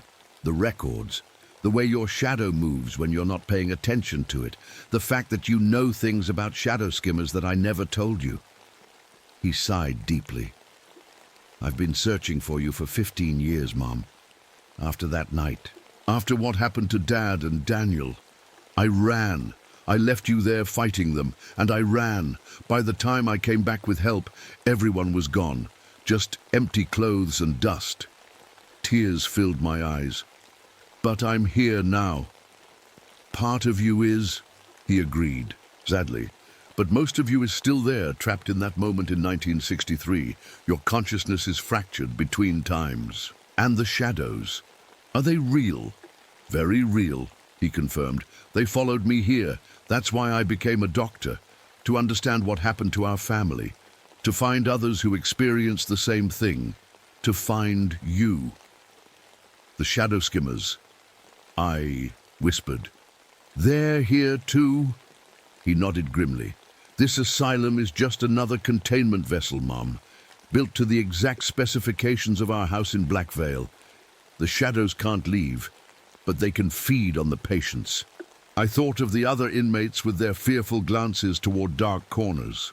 Everyone here is connected to Black Veil somehow, aren't they? Not everyone, Lucas admitted, but enough to sustain them. Every patient who dies here feeds them, a little more. Every doctor or nurse who stays too long starts to see their own shadow move. What about my pregnancy? Dr. Hammond, you told me the autopsy showed I wasn't pregnant. Pain flashed across his face. There was no physical baby, Mom, but you were carrying something. The reports described it as a dense mass of unidentifiable tissue with no cellular structure. The shadows were creating something inside you, using your body as an incubator. I felt sick. And now, in this time, now they're trying again. Different approach, same goal. They're using the collective minds of everyone here to form a kind of psychic gateway. Your fractured consciousness is the key. Existing in two times at once creates a perfect bridge. How do we stop them? I don't know, he admitted. I've been trying for years. That's why I started the experimental treatment on you. I thought if I could heal your mind, bring all of you into the present, it might close the gateway. As he spoke, I noticed the shadows in the room growing darker, stretching toward us from every corner. They're listening, I whispered. Lucas nodded. They always are. In Black Veil, I was strapped to a table in our root cellar. Daniel and Everett, or the things wearing them, had drawn complex symbols all around me in what looked like ash mixed with blood. Willow was tied to a post nearby, barely conscious. Of Lucas, there was no sign. The time of birth approaches, Not Daniel announced, placing his hands on my swollen belly. When had it gotten so large? The gateway child comes. There is no child, I insisted, though I could feel something moving inside me, something cold and heavy and wrong. Not a human child, no, agreed Not Everett. Something better. A being of both worlds that can exist in shadow and substance alike. Willow stirred, raising her head with effort. Beatrice, she called weakly, remember what I told you. They can't create, only corrupt. Whatever's inside you, it came from you first, not Daniel. Slapped her hard across the face. Silence, Warden Blood. Your line ends today. What does she mean? I demanded. What did you do to me? We gave you a gift, Not Everett said, stroking my hair with cold fingers. We took your potential child, the one that might have been, and improved it, made it suitable for our purposes. Terrible pain ripped through me then, as if something were tearing its way out from inside. I screamed, and suddenly I was back in the asylum, strapped to a bed in a padded room. Nurses and orderlies surrounded me, while Lucas, Dr. Hammond, watched with horror from the doorway. "Hold her down!" someone shouted. "She's convulsing! Mom!" Lucas tried to push through the staff. "Mom, fight it! Stay here with me!" I felt the same tearing pain as in the Black Veil cellar. Looking down, I saw my hospital gown darkening with an impossible stain. Not blood, but pure shadow, black as ink, spreading across the fabric. "It's happening in both times," I gasped. "Lucas, the gateway, it's opening through me." Back and forth I ricocheted between timelines, the birth proceeding in both simultaneously. In Black Veil, the shadow skimmers chanted in ancient tongues. In Glenwood, doctors rushed with equipment and medicines. In both places, darkness poured from me. Thick, oily shadow that moved with purpose and hunger. "Beautiful," whispered Not Daniel in Black Veil. "Our perfect gateway." "Cardiac arrest," shouted a doctor in Glenwood. "We're losing her." The shadow pouring from me took shape, a childlike form that grew more solid with each passing moment. It had my eyes, Daniel's mouth, Everett's build, a shadow child born of all of us. "Mother," it said in a voice like rustling leaves, "thank you for bringing me forth." Lucas broke through the hospital staff and grabbed my hand. "Mom, listen to me. You have to choose one reality, fully commit to either time. It's the only way to close the gateway." "But which one is real?" I cried. "Both." "Neither. It doesn't matter, just choose." The shadow child grew larger, expanding to fill the root cellar in Black Veil, the hospital room in Glenwood. Other shadows peeled away from the walls to join it, merging into its form. "Too late," it said, its voice deeper now, older. "The gateway is open. We are free." And then I understood the final, terrible truth. "Florence," I whispered. "I'm Florence Tate's daughter." The shadow child paused in its growth, head tilting curiously. "Yes," it admitted, "given to the Holdens as an infant to hide your sensitivity. Your return completed the cycle begun by Joseph Holden all those years ago." "And Beatrice Holden?" I asked. "The real one?" "Died at birth," the shadow answered. "You were given her name, her identity.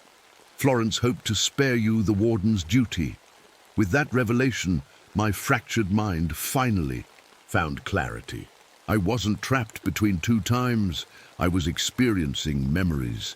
In 1963, I had been Beatrice Holden, wife and mother. In 1978, I was still Beatrice, but also Florence's daughter, the last of the Warden bloodline.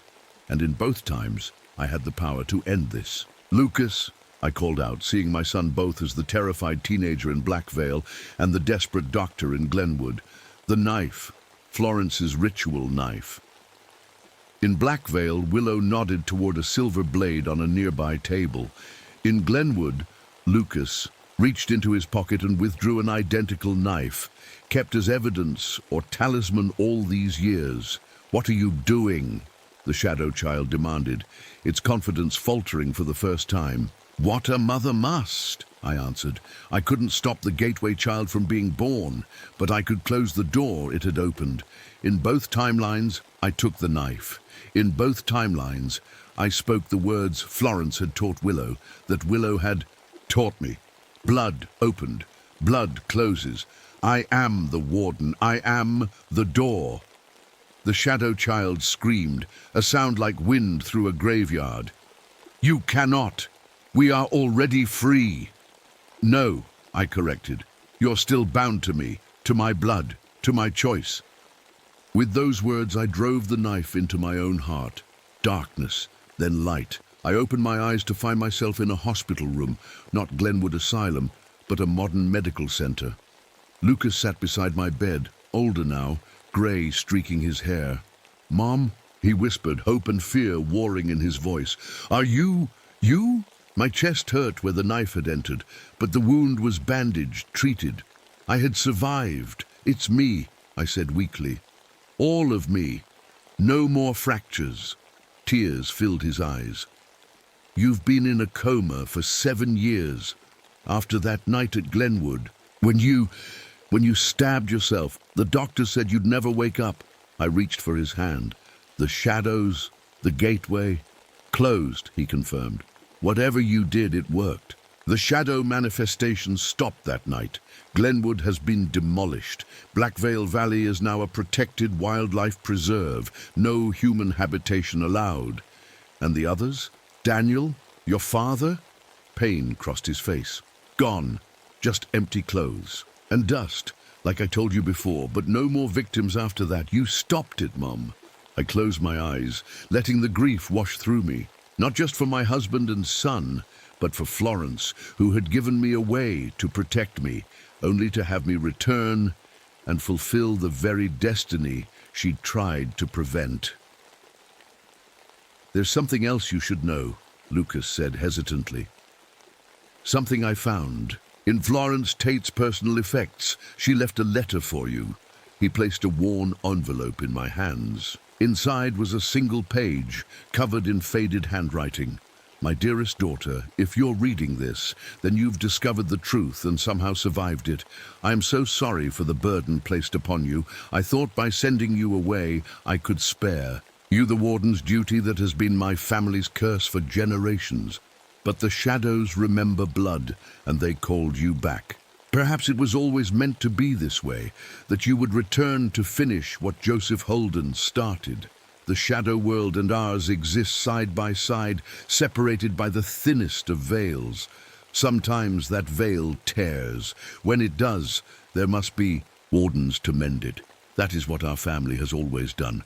Your true name is Willow, after my grandmother.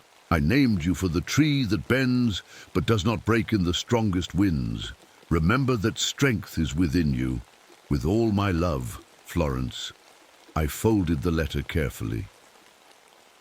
"Willow," I whispered. "I met her, my namesake, in Blackvale. She tried to help us." Lucas nodded. "Time works differently in shadow. Past, present, future, they blur together there." "Am I free now?" I asked. "Truly free of them?" He squeezed my hand. "I think so, but we'll be watchful, always." As he spoke, I noticed something on the far wall of the hospital room, a shadow that didn't quite match any object in the room. It was small, child-sized, and for just a moment I thought I saw it move. Then Lucas shifted, and light from the window fell across that part of the wall, banishing the darkness. Just a trick of the light, I told myself. Just my imagination. But as I drifted back to sleep, I could have sworn I heard a small voice whisper, "Until next time, Mother, some doors, once opened, can never be truly closed again." My name is Franklin Mercer, and today marks 6 months without a drink. 6 whole months. Never thought I'd make it this far after what happened to Margaret and Christopher. The Park Service seems to think I've earned a second chance too. That's why I'm here at Timber Lake Outpost, about as far from civilization as you can get in Minnesota's boundary waters. The higher-ups called it a prestigious posting. "Only our best rangers get winter duty at Timber Lake," my supervisor said. What he didn't say was that nobody else wanted to be stuck alone for 6 months in the middle of nowhere, with temperatures that'll freeze your spit before it hits the ground. But for me, it's perfect. No temptations, no whispers from bottles hidden in drawers. Just me, the snow, and a chance to prove I'm still worth something. I spend my first day arranging everything in the station. Canned food in alphabetical order. Equipment checked and double-checked. Backup radio batteries tested. Everything has its place. Everything follows a system. It's how I stay sober. Routines keep my mind busy. keep the memories at bay. Timberlake outpost to headquarters, radio check complete, all systems functional, I report, feeling a small surge of pride at how professional I sound. Supplies organized and sufficient for the 6-month duration. Weather conditions stable. Over. Copy that, Timberlake. Good to hear you settling in, Mercer. Remember, next supply drop is in 3 weeks, weather permitting. Over. I click off the radio and allow myself a small smile. This is going to work. I can feel it. 3 days later, I'm out taking wildlife photos when I see it. A perfect circle of deer bones laid out in the snow, too perfect to be natural. I kneel down for a closer look, aiming my camera to document it. That's when the weirdest thing happens. My camera, which was working fine seconds ago, makes this horrible cracking sound.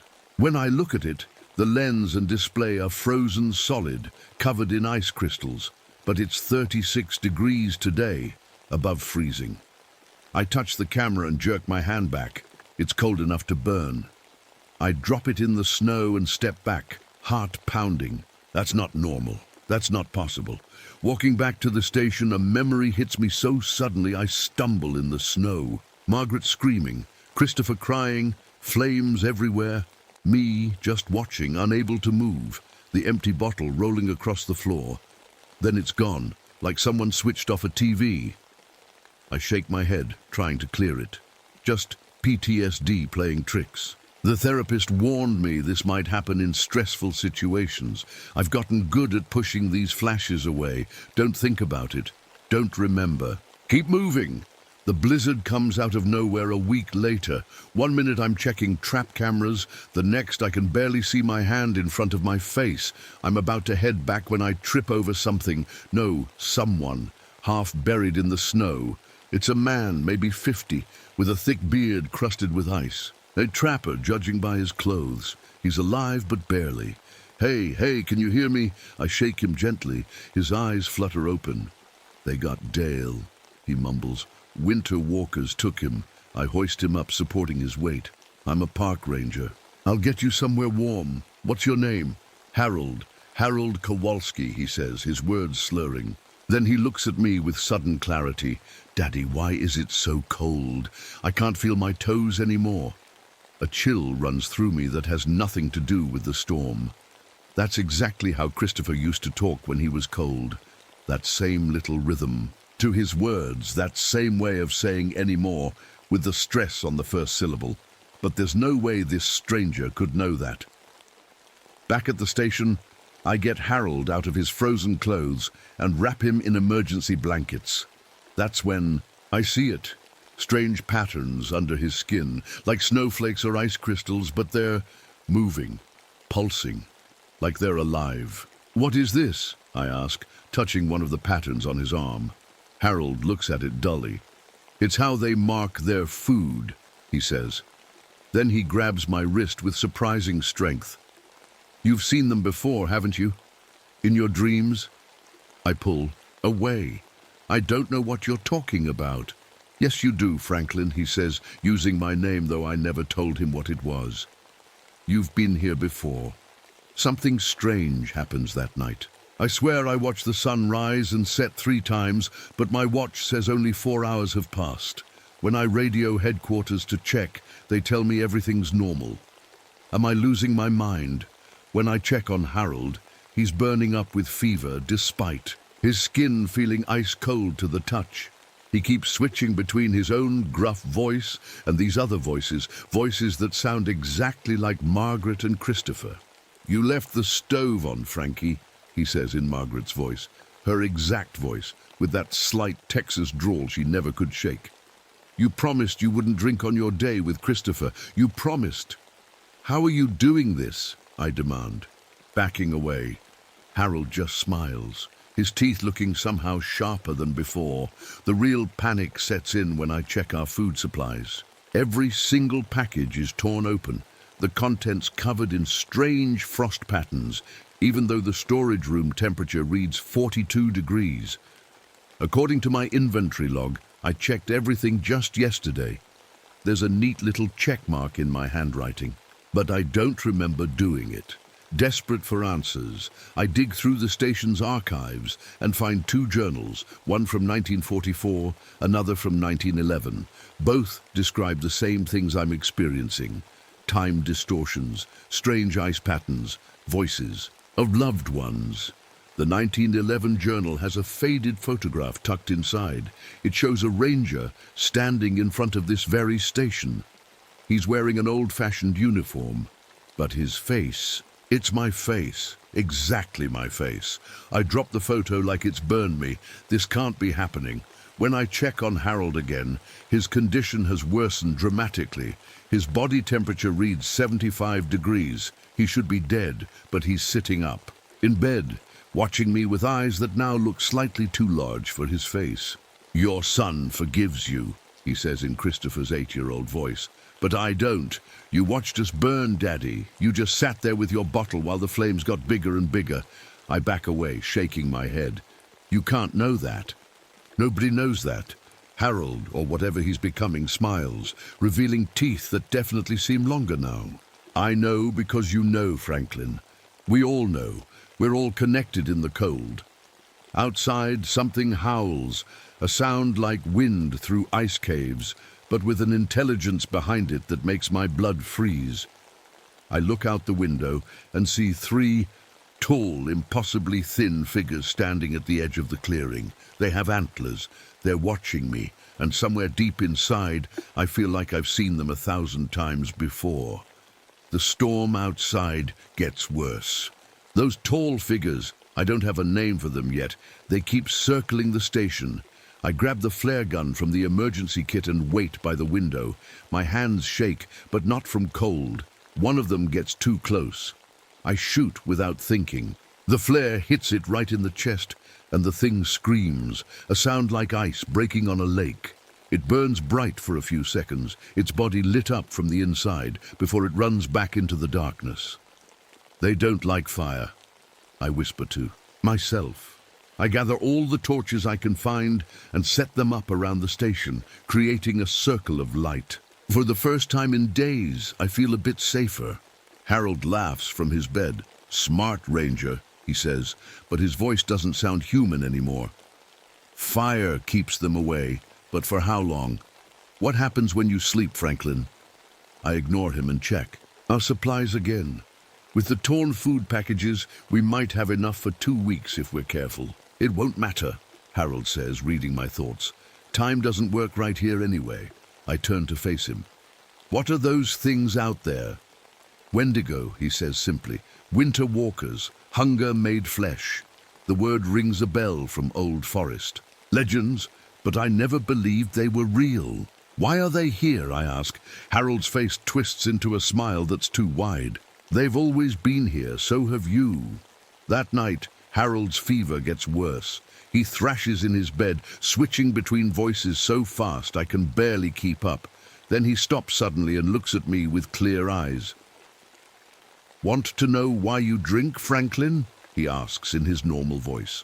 "Want to know what really happened to your family?" "I know what happened," I snap. "I don't need you to tell me." "You passed out with a cigarette," Harold says. "The couch caught fire first. Margaret smelled the smoke and ran to get Christopher. You woke up but couldn't move. The alcohol made you too slow. You watched them try to escape before the ceiling collapsed." My throat tightens. "Stop it! You've been punishing yourself ever since. The bottle became your best friend." Harold laughs.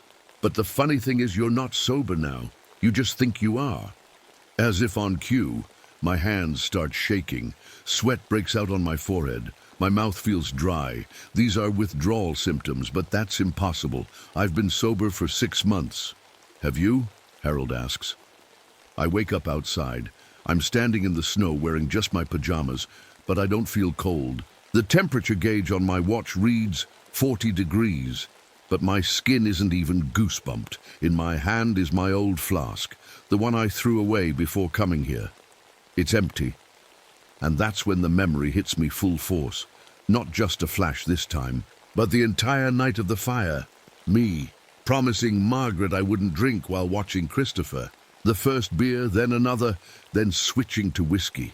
Christopher asking for dinner, me saying "in a minute" over and over, lighting a cigarette, closing my eyes for what I thought would be a second, then smoke, screaming, Margaret yelling my name as she ran upstairs to get Christopher, me trying to stand but falling, watching them appear at the top of the stairs just as the roof caved in. The memory is so real, I can feel the heat of the flames. When I snap out of it, I'm crying in the snow, but my tears are freezing on my cheeks. I run back to the station, desperate to get away from the memory. Inside, things are getting weirder. A cup of water I left on the table is flowing upward, forming a perfect sphere that hovers in mid-air. My shadow on the wall moves a half second after I do, like it's following me instead of being cast by me. I grab my camera to document this, but when I check the screen, it shows me standing in this same room, wearing different clothes, from a different angle, like someone else took a picture of me here before. When I look in the bathroom mirror, my reflection doesn't match what I feel. My fingers look longer, my teeth sharper. But when I hold my hands up to compare, they look normal. Something is happening. To me, but I can only see it in reflections. I search the station more carefully and find a hidden compartment under the floorboards in the office. Inside are old VHS tapes labeled with years, 1992, 1985, 1977, all the way back to 1956. I find an old TV and VCR in the storage room and plug them in. What I see makes no sense. The tapes show different rangers at this same station, all experiencing the same things I am. But the last tape, from 1992, shows me, a younger me, but definitely me, sitting at this same desk, keeping the same log I've been keeping. I have never been here before 1978. This is impossible. I run to Harold's room to confront him, but he's changed even more. His limbs are longer, his skin nearly translucent. I can see ice crystals forming inside his veins. What's happening to me? I demand. Wendigo fever, he says. The change happens to everyone who stays here too long. First comes the hunger, not for food, but for time, for memories. Then the cold stops hurting. Then you start to stretch. He holds up his elongated hands. Then you join the hunt. Hunt for what? For people like you, he says. People who need to be punished. People who let others die. I spend the next day searching through the station's research materials. I find old books about Wendigo myths, scientific papers about prehistoric Ice Age pathogens, and classified government documents. Putting it all together, I learn that Wendigos aren't just legends. They're the result of an ancient ice-borne prion that changes human DNA. The infection preserves the person's consciousness while transforming their body and creating an eternal hunger. They remain aware of what they once were, trapped in monsters they've become. I'm halfway through a paper when time suddenly shifts again, but this time everything moves backward. I watch my own hands returning papers to folders, walking backward out of rooms, undoing 3 days of research. But my mind stays moving forward, aware of what's happening. During this backward slide, I see myself doing things I have no memory of, writing strange symbols on the walls, standing outside, staring at the Wendigo, even talking to them as if we know each other. When time finally snaps back to normal, I'm terrified of myself. The radio crackles to life that afternoon. A search and rescue team is on their way. The station's by. Emergency beacon was activated. I don't remember activating it, but I'm flooded with relief. I gather all my evidence, the journals, the photos, the tapes, to warn the outside world about what's happening here. Through my binoculars, I spot them. 5 people on snowmobiles heading toward the station. Help is coming. I might get out of this nightmare after all. I run outside, waving my arms, guiding them toward the circle of torches I've maintained around the station. They see me and wave back. They're so close now, maybe half a mile away. That's when I see the shadows moving, through the trees behind them.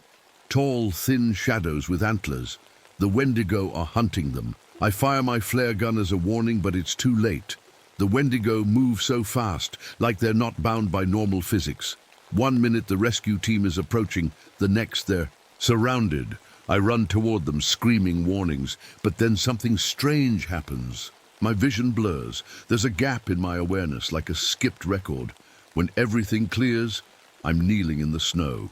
My mouth tastes like metal. There's blood on my hands. Blood that isn't mine. Around me are pieces of snowmobile equipment and torn clothing. The rescue team is gone, and I'm not hungry anymore. I'm sick with what I've done, or what I think I've done. I can't be sure of anything anymore. I scrub my hands until they're raw, but I still feel the blood on them. That night, I find a letter in my pocket I don't remember putting there.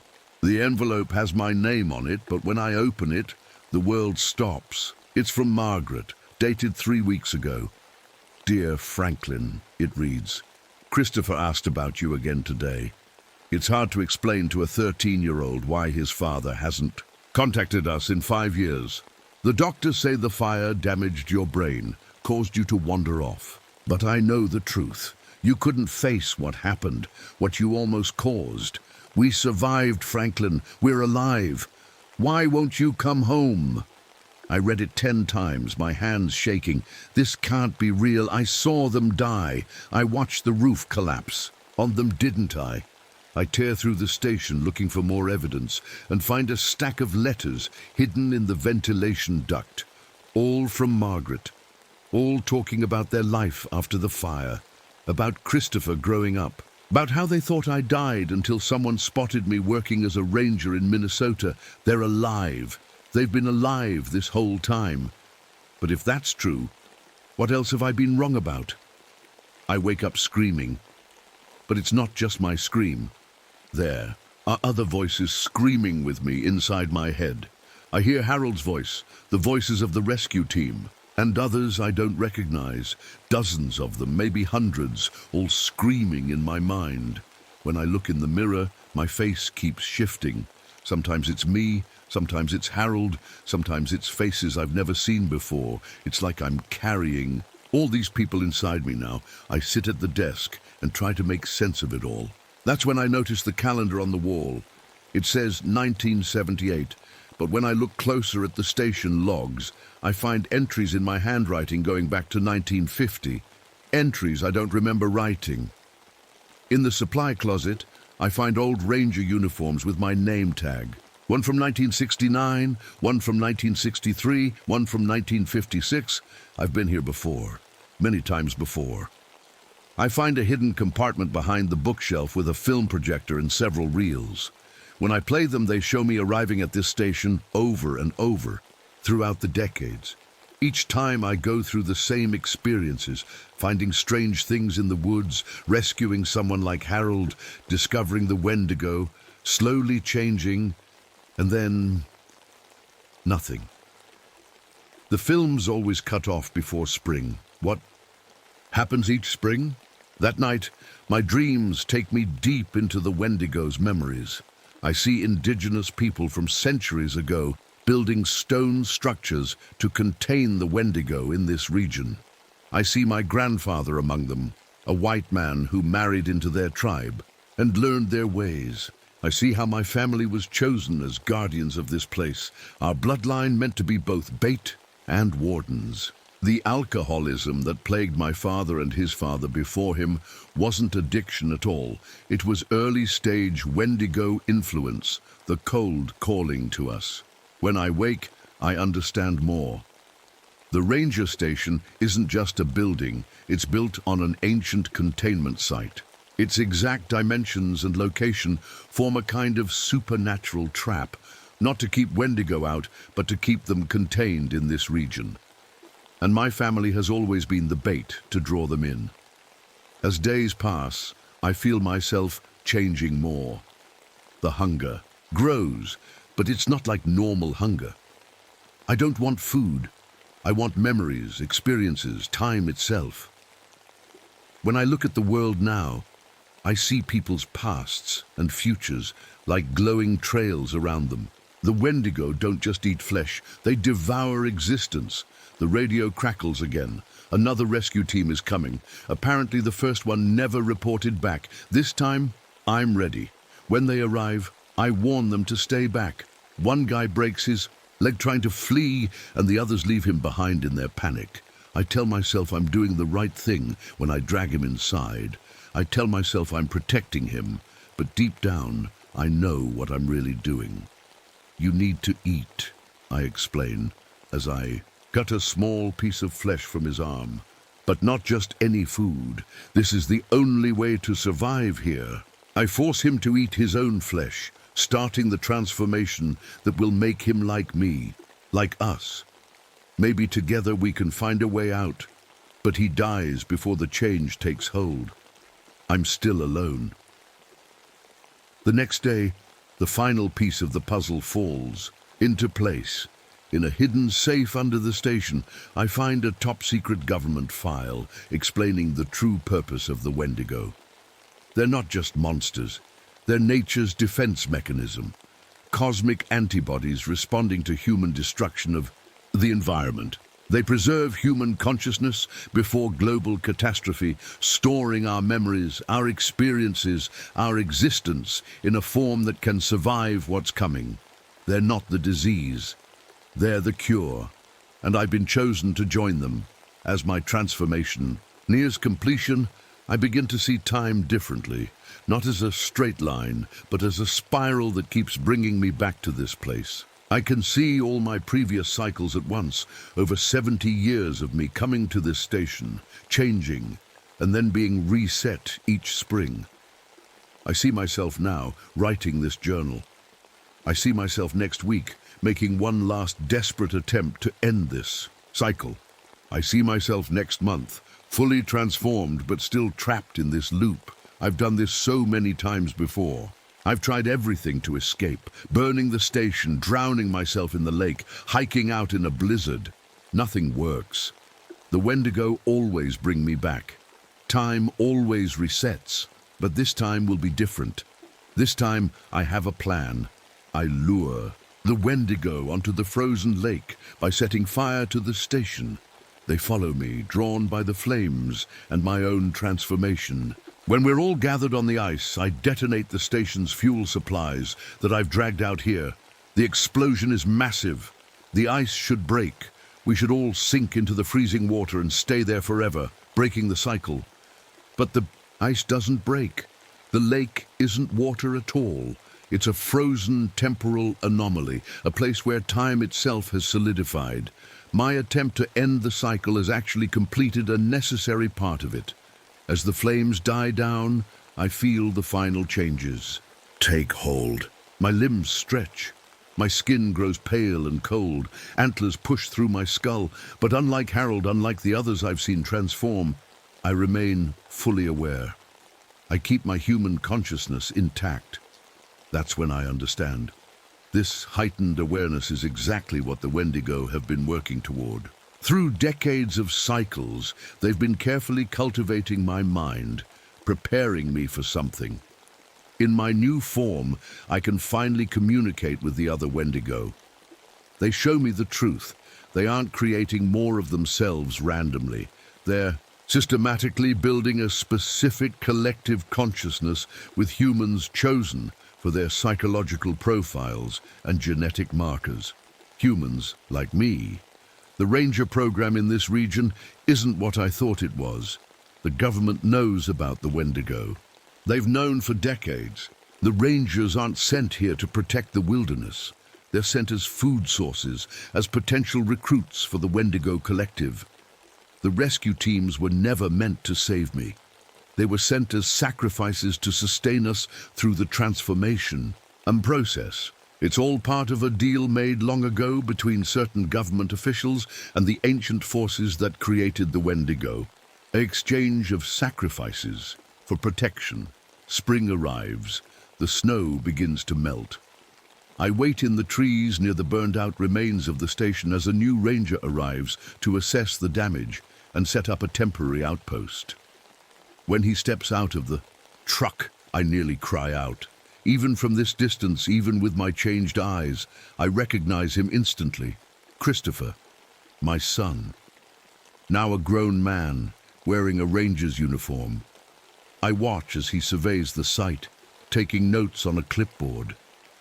He looks so much like Margaret, so much like me before all this. I know what will happen now. The cycle will begin again, but with a new Mercer. My son will find strange bone arrangements in the woods. His equipment will freeze.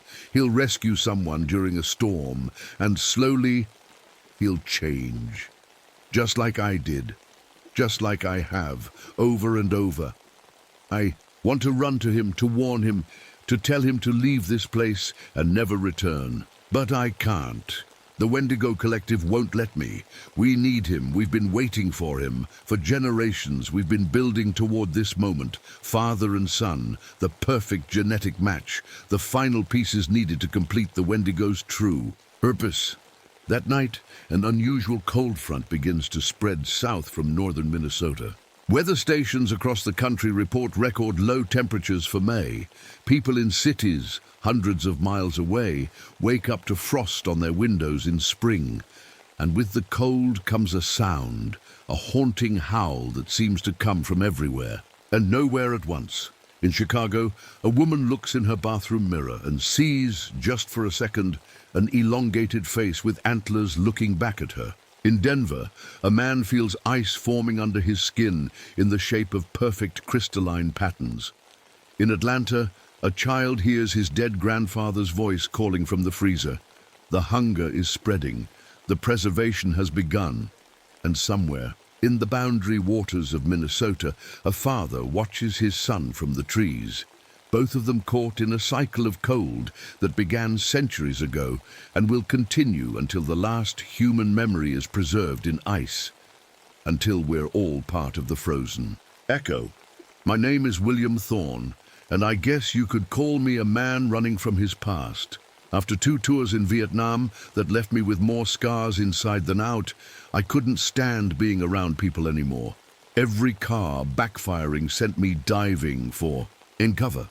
Every helicopter overhead had me breaking into cold sweats. The doctors called it PTSD, but I just called it hell.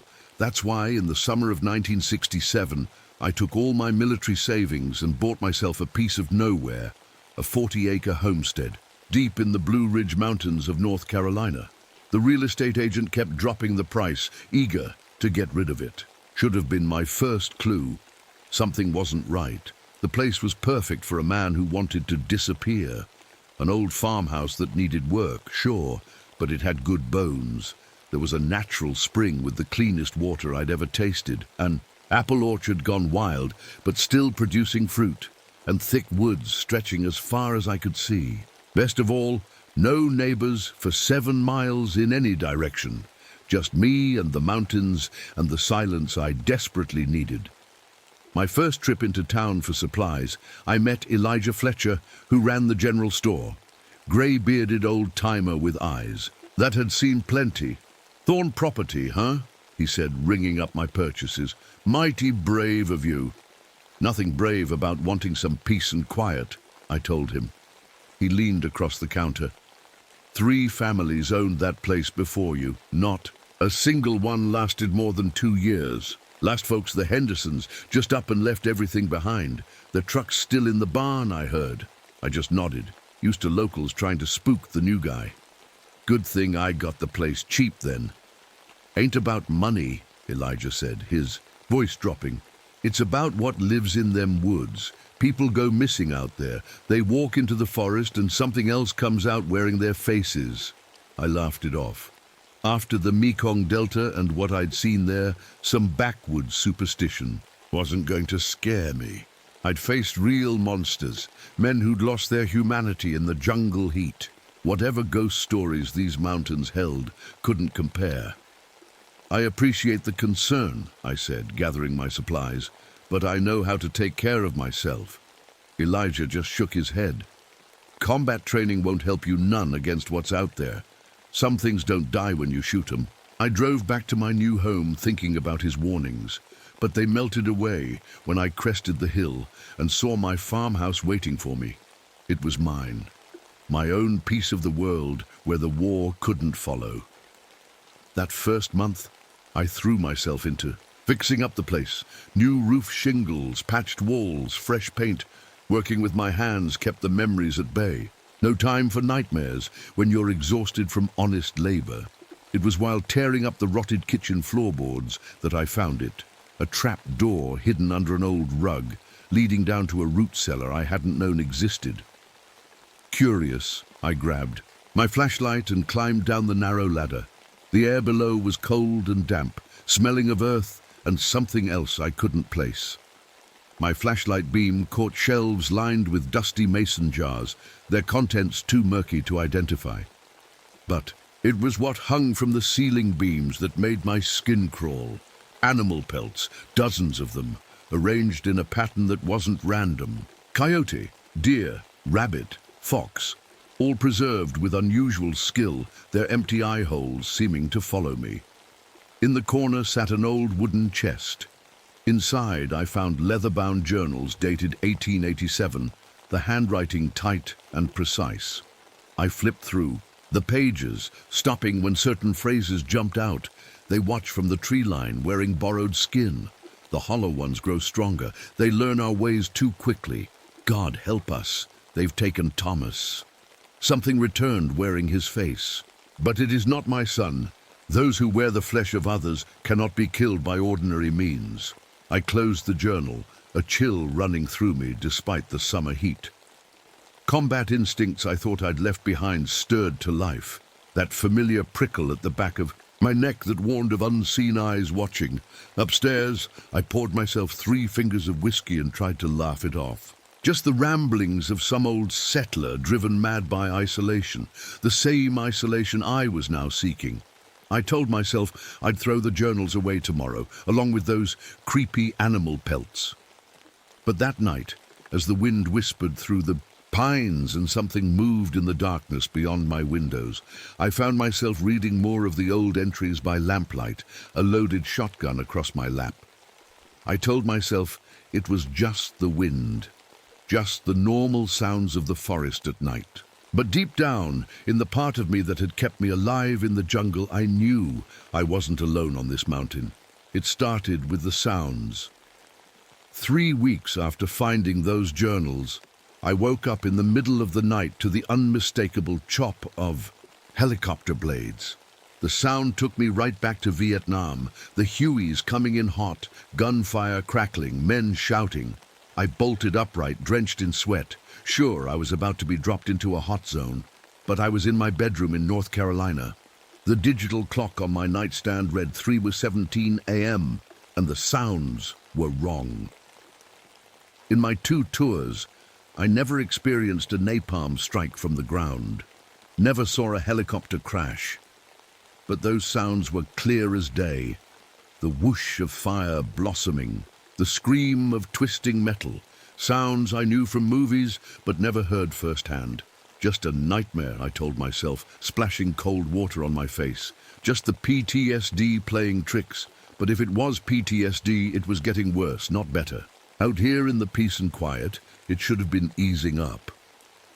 The next day, I was marking trees at the edge of my property when I noticed something odd. Several young pines had been cut. No, sliced clean through. The cuts were perfectly horizontal, the surface smooth as glass. I ran my finger along one, not a single snag or saw mark. A few yards further, I found rocks with the same perfect cuts, clean through solid granite, like it had been divided by something impossibly sharp. No tool I knew could do that. The wildlife started acting strange too. I'd spot deer at the edge of the clearing, just watching the house, not grazing, not alert for predators, just standing still for hours, eyes fixed on my windows. When I'd step outside, they wouldn't run. They'd slowly back into the trees, still facing me. My hunting dog, Buck, a black lab who'd never been afraid of anything, started refusing to follow me into certain parts of the forest. He'd whine and pull at his leash, hackles raised. One day, he simply sat down at what seemed like an invisible line and wouldn't budge another inch no matter how I called. Then I started finding the carcasses. The first was a fox, perfectly preserved, despite clearly being dead for weeks. No decay, no smell, just sunken eyes and a neat surgical line from throat to belly. The organs inside were missing, the cavity clean as an operating room. A week later, a deer in the same condition. Then rabbits arranged in a perfect circle near my spring. I tried to tell myself there was a logical explanation. Maybe some university, research project, maybe a sick hunter. But deep down, I knew better. Then James showed up. I was splitting firewood when he stumbled out of the tree line, waving like he was flagging down help. "Thank God," he called out, jogging over. "Been lost for 3 days. My hiking group must think I'm dead by now." He looked too clean for someone lost in the woods for 3 days. His red flannel shirt was wrinkled but not dirty. His hiking boots barely had mud on them. And his face, clean-shaven, no stubble growth. But I was so hungry for human contact by then that I invited him in anyway. Made us both coffee while he told me about getting separated from his friends during a thunderstorm. "The trails all look the same out here," he said, eyes roaming around my kitchen. "Lucky I found your place." Something about how he studied my home made me uneasy, like he was memorizing every detail. "You know," he said casually, "I noticed you get up at exactly 5:30 every morning. Military habit?" I felt a chill. My bedroom, faced away from the forest, with no windows visible from where he claimed to have emerged. "How would you know what time I get up?" I asked quietly. James smiled too widely. "Just guessing. Most farmers are early risers, right?" That night, with James asleep in my spare room, I sat by the window with my rifle across my lap. Around midnight it started, a heavy, deliberate sound of something large circling the house. Not quite footsteps, more like something being dragged. Rhythmically, along with it came a clicking sound. Click, click, click, click. Then pauses, like it was trying to form words. The sound would stop near each window for a few seconds, then move on. I checked on James once, easing his door open. He was sitting upright in bed, eyes open but vacant, head tilted at an odd angle. When the floorboard creaked under my foot, he snapped his head toward me with a movement too quick to be natural. "Everything okay?" I asked. "Just listening to the night," he said, voice flat. "Beautiful sounds out here."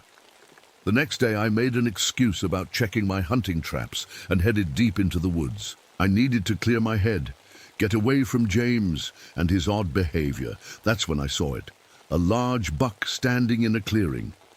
Nothing unusual at first, until its skin seemed to ripple, like it was wearing a costume one size too large. The animal shuddered, and for a moment the skin around its neck loosened, shifting to reveal something underneath that wasn't deer flesh. When it sensed me, its head rotated too far, eyes locking on mine. Then it was gone, moving with a speed no deer should possess, leaving only disturbed leaves in its wake. Walking back, I found the first stone arrangement. Twigs, pebbles, and bone fragments laid out in a perfect miniature of my farmhouse's floor plan. Every room, every piece of furniture, exactly where I'd placed them. Even the mug I'd left on the kitchen counter that morning was represented by a small blue stone in the exact spot. The next morning I changed my kitchen around on purpose, moved the table, rearranged chairs. Hours later, I found a new arrangement in the forest, updated to match. Something was watching me, learning my habits, studying my home.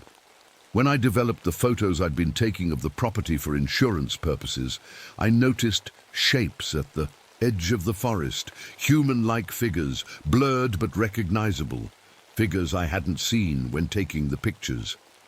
One photo showed a tall, thin silhouette standing half-hidden behind a tree. Its posture mirrored mine exactly, the way I was standing when I took the shot, like it was copying me. That night, James watched me looking through the photos. "You know," he said, "that ambush your unit walked into near Camlow in '66, hell of a thing, walking into a trap like that." The way they came at you from 3 sides at once. My blood ran cold. I'd never told him I was in Cam Lo. Never mentioned that ambush to anyone outside my unit. "How do you know about Cam Lo?" I asked, hand sliding toward the knife on my belt. James just smiled, the expression not quite reaching his eyes. "Maybe you mentioned it earlier," he said. "Or maybe I just know things, William. Maybe I know you better than you think." Outside, the clicking sound started again, closer to the house than ever before. I needed answers. The next day, I told James I had to drive into town for supplies and left him at the farmhouse. I didn't like leaving him there, but I needed to. Talk to someone who might know what was happening on my property. The local library was small, but had a section on regional history. The librarian, Margaret Burrows, was a sharp-eyed woman in her 60s who knew every book on the shelves. "Looking for anything specific?" she asked when she caught me browsing through books on local folklore. "Just curious about the history of my property," I said. "The old Thorn place up in Raven's Gap." Her smile dropped. "Why don't we talk in my office?" Once the door closed, she pulled out a folder from her desk. "I've been collecting information on that area for 30 years. Most folks around here won't talk about it, but there are stories going back to before European settlers arrived." She spread out old newspaper clippings, handwritten accounts and maps. One headline from 1943 caught my eye. "Family of 4 vanishes from mountain home, no signs of struggle." The indigenous people who lived here first called that ridge the place of Hollow Ones, Margaret explained. They believed certain powerful shamans could take the forms of animals by wearing their skins. But over time, the legends say, these skinwalkers lost their humanity. They didn't just wear animal forms. They became something that could wear any form, animal or human. I thought about the perfect animal pelts in my cellar. The deer whose skin had seemed to shift. "The tribes avoided that entire valley," she continued. "They said the Hollow people could take a person's shape so perfectly that even their own family couldn't tell the difference. The only way to know was to watch for small mistakes, movements that weren't quite right, knowledge they shouldn't have, or not having memories they should. Just like James knowing about Cam Lo." "What happens to the real people?" I asked, my mouth dry. "The ones they replace?" Margaret's eyes were grave. "The stories say they're kept preserved somehow. Not dead, not alive, just empty, hollow. Their bodies might still be somewhere, but what made them themselves is gone." I thanked Margaret and left with photocopies of her research. On the drive home, my mind raced. Everything she'd described matched what I was experiencing. The question was, what was I going to do about it? When I got back, James was sitting, exactly where I'd left him hours ago, still in the same position, staring out the window. He hadn't moved a muscle. "Learn anything interesting in town?" he asked without turning around. I set my grocery bags down. "Not much. That night, I started setting up security around the property. My time in Vietnam had taught me how to create early warning systems. I strung fishing line with tin cans around the perimeter, dug pit traps covered with brush along likely approach paths, set up tripwires connected to flares. A buddy from my unit who worked in military intelligence sent me motion sensors, not the kind civilians could buy. I placed them strategically around the house and barn. I also set up hunting cameras in trees, carefully hidden and aimed at the areas where I'd seen the most activity. For 3 days, nothing triggered my alarms. But when I checked the cameras, I found something impossible. The footage showed someone, or something, carefully removing each camera, then replacing it exactly as it had been. Like they knew precisely where I'd hidden them. But the cameras never recorded the approach or departure. Just a blank screen, then hands removing the camera, then the same hands replacing it in the exact same position, then another blank screen. The hands in the footage looked just like mine. After a bad thunderstorm one night, I found footprints in the mud around my house. They started as deer tracks, then mid-stride they changed. The front half of each print was a deer hoof, but the back half was a human boot print. Not just any boot print, my boot print, with the same worn-down spot on the right heel from my injury. James had been with me for almost 2 weeks now. He'd made no move to contact his supposed hiking group or leave. Worse, I started noticing changes in him. He began using phrases I used. His posture shifted to match mine. When I spoke, sometimes he'd finish my sentences exactly as I would have. Sometimes I'd find him standing in the middle of a room, perfectly still, head tilted, as if listening to something I couldn't hear. Once I caught him studying his own hand with an expression of fascination, slowly bending each finger as if testing how it worked. The final straw came when I woke at dawn to find him standing at the foot of my bed, watching me sleep. He didn't even pretend to be embarrassed. "You talk in your sleep, William," he said. "You say the most interesting things about what you saw in the jungle, about the men you killed, about how alone you feel."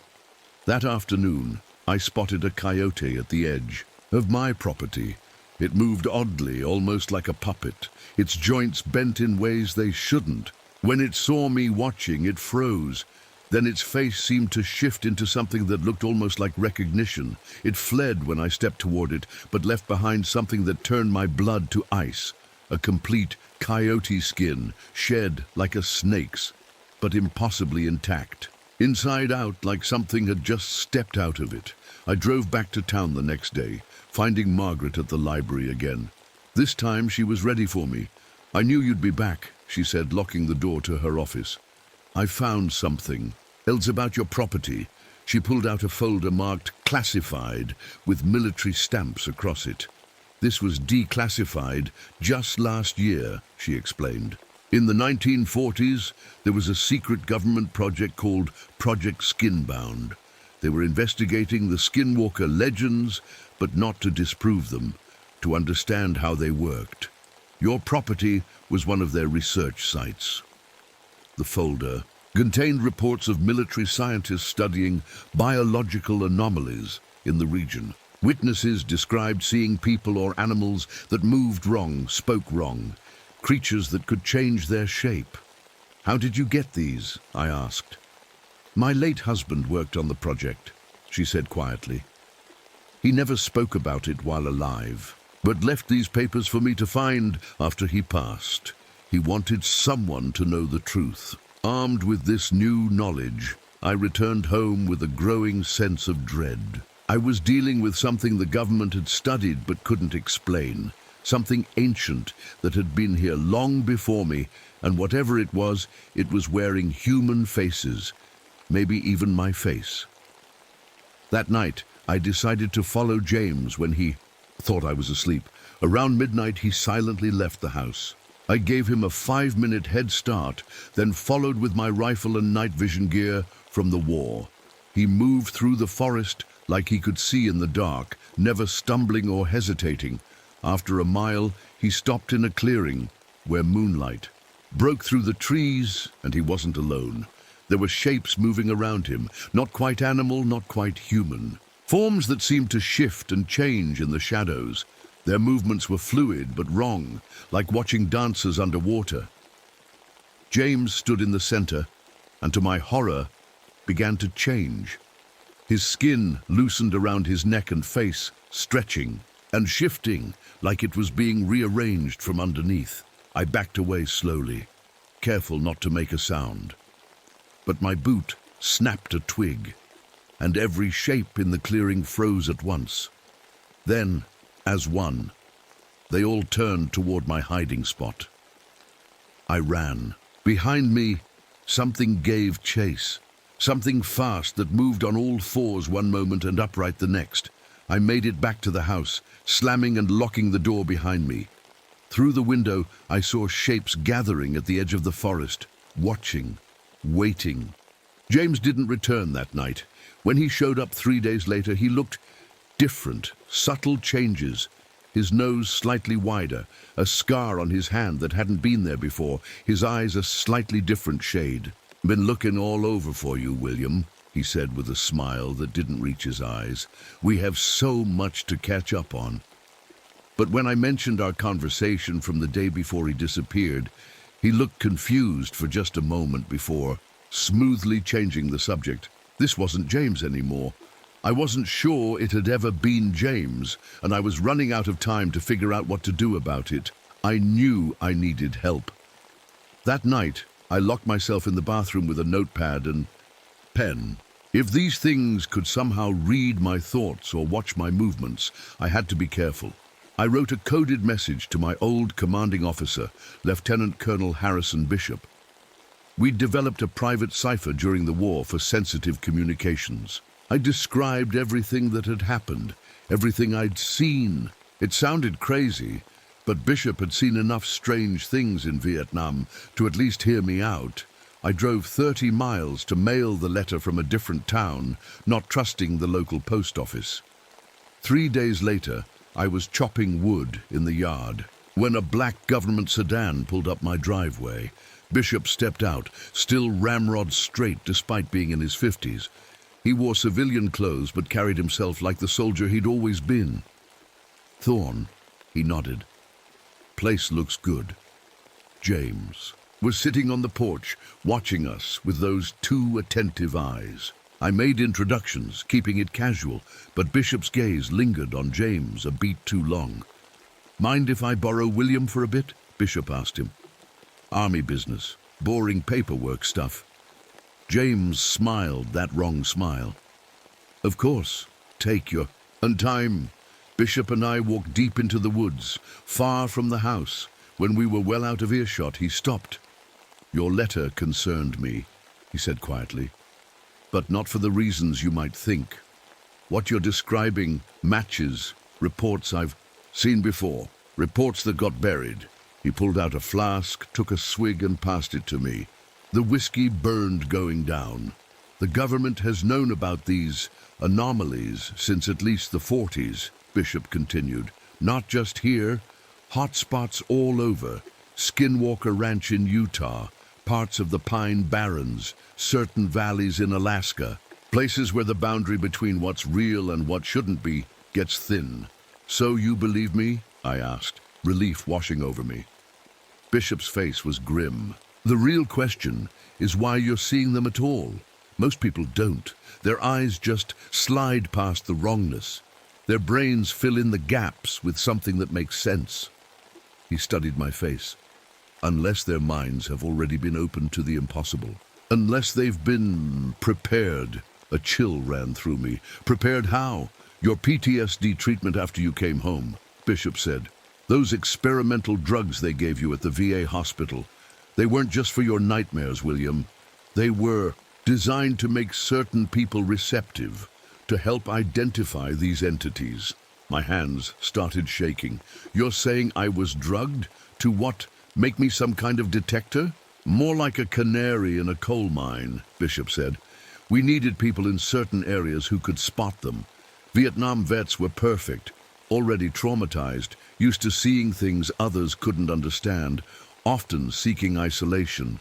We'd place them in known hotspots and wait." Anger flashed through me. "You used me!" "It was need to know," Bishop said, not apologizing. "And now you know. The question is what we do next." We spent hours talking. According to Bishop, the government had been tracking these entities for decades, but couldn't determine their origin or purpose.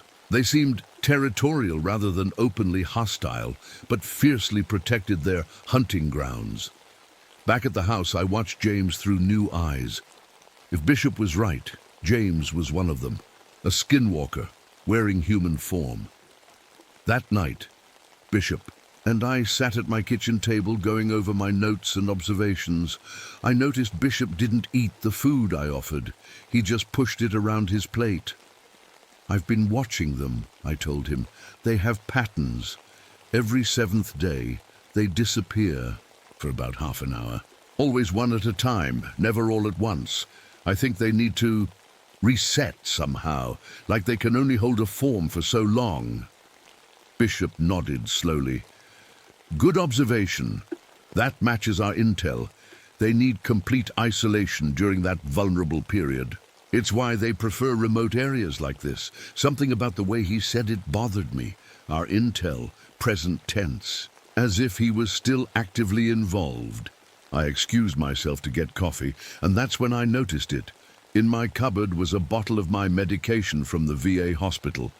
Bishop's reflection in the kitchen window showed him watching me too, intently.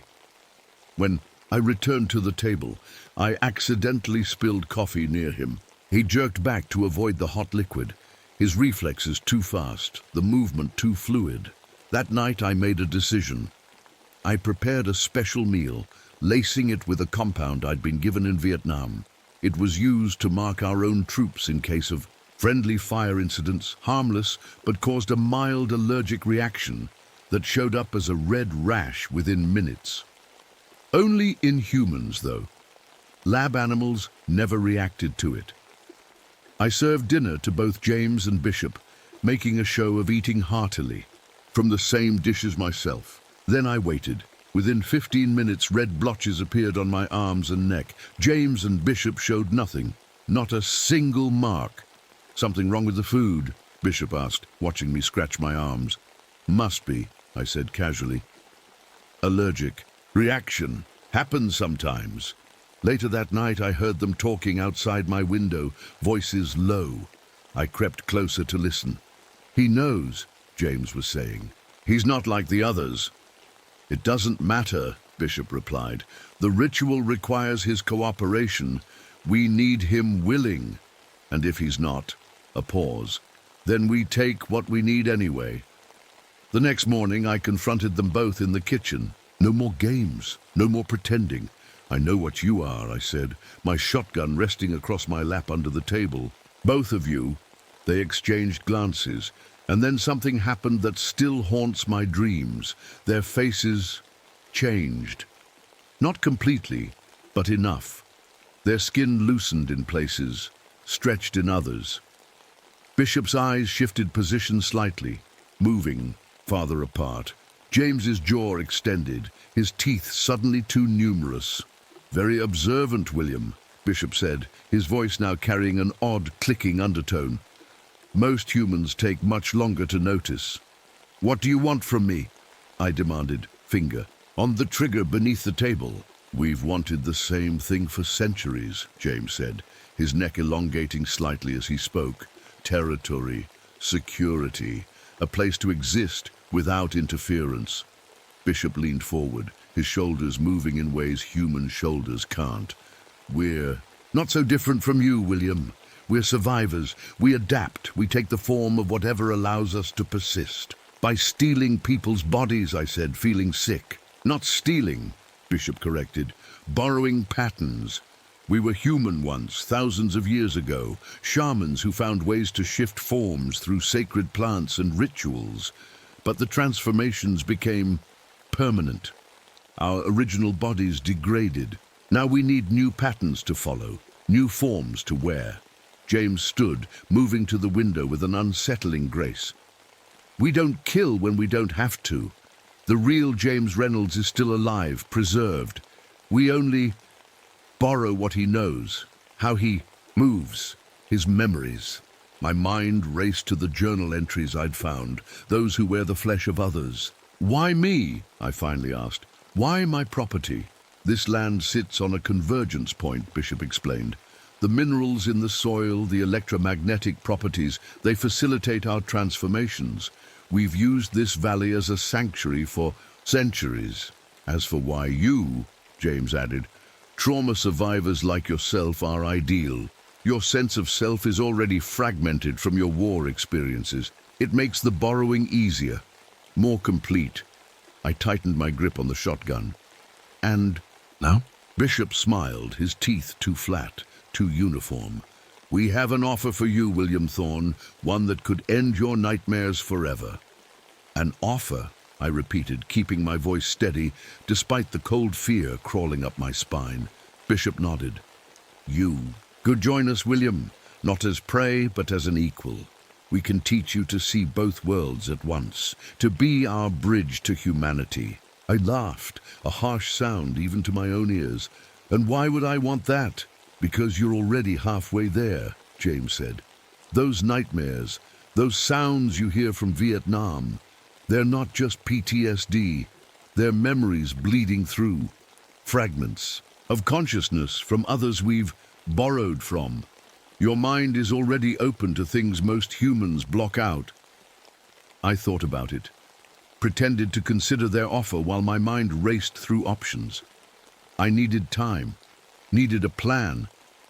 "I'll need to think about it," I said finally.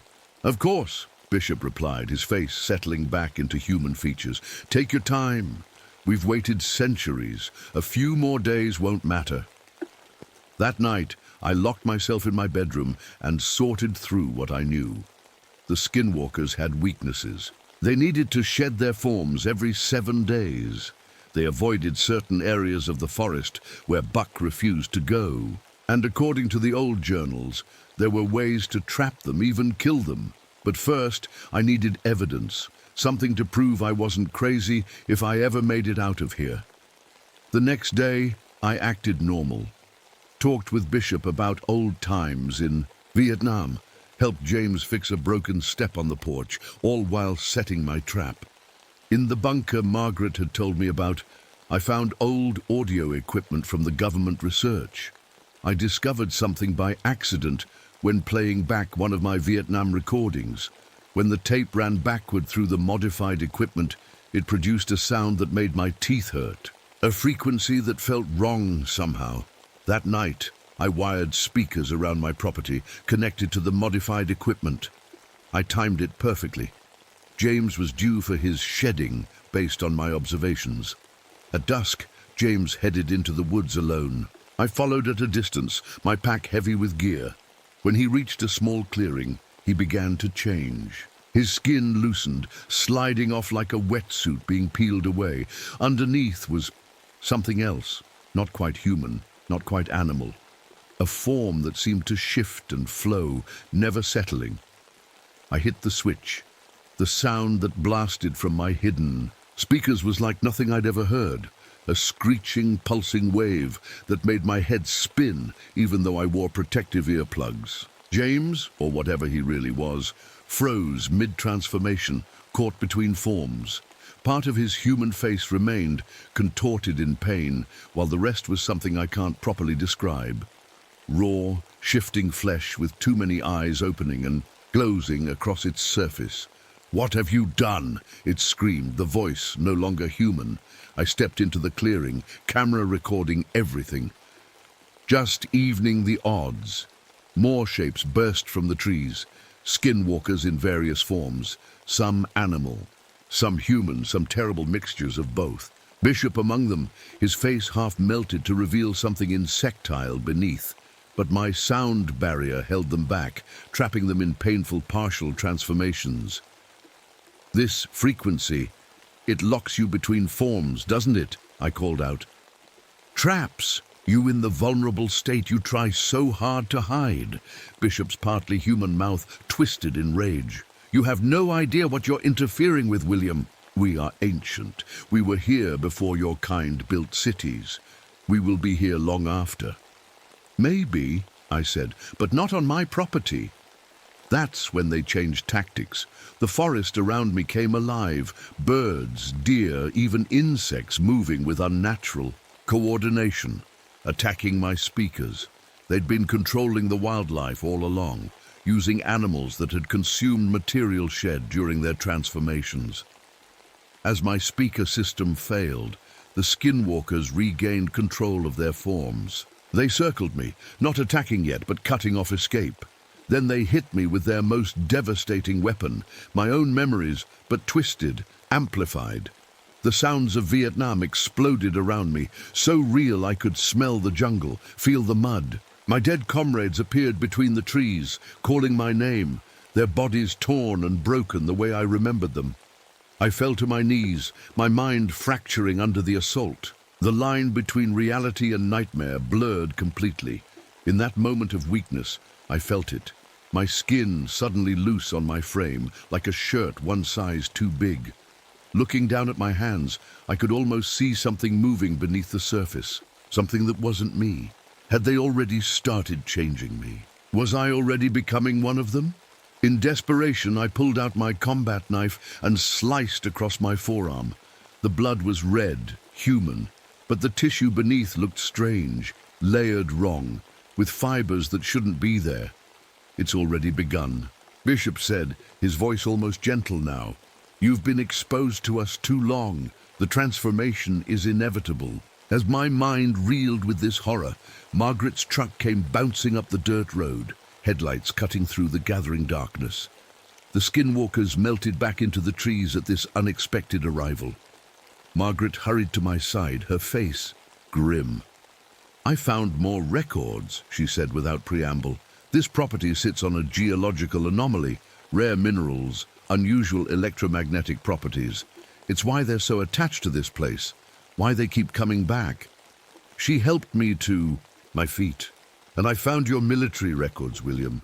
Your unit wasn't just attacked in Vietnam. The official report lists you all as missing after encountering unidentified hostiles, displaying unusual capabilities. You were the only survivor. I stared at her. What are you saying? I'm saying, she whispered.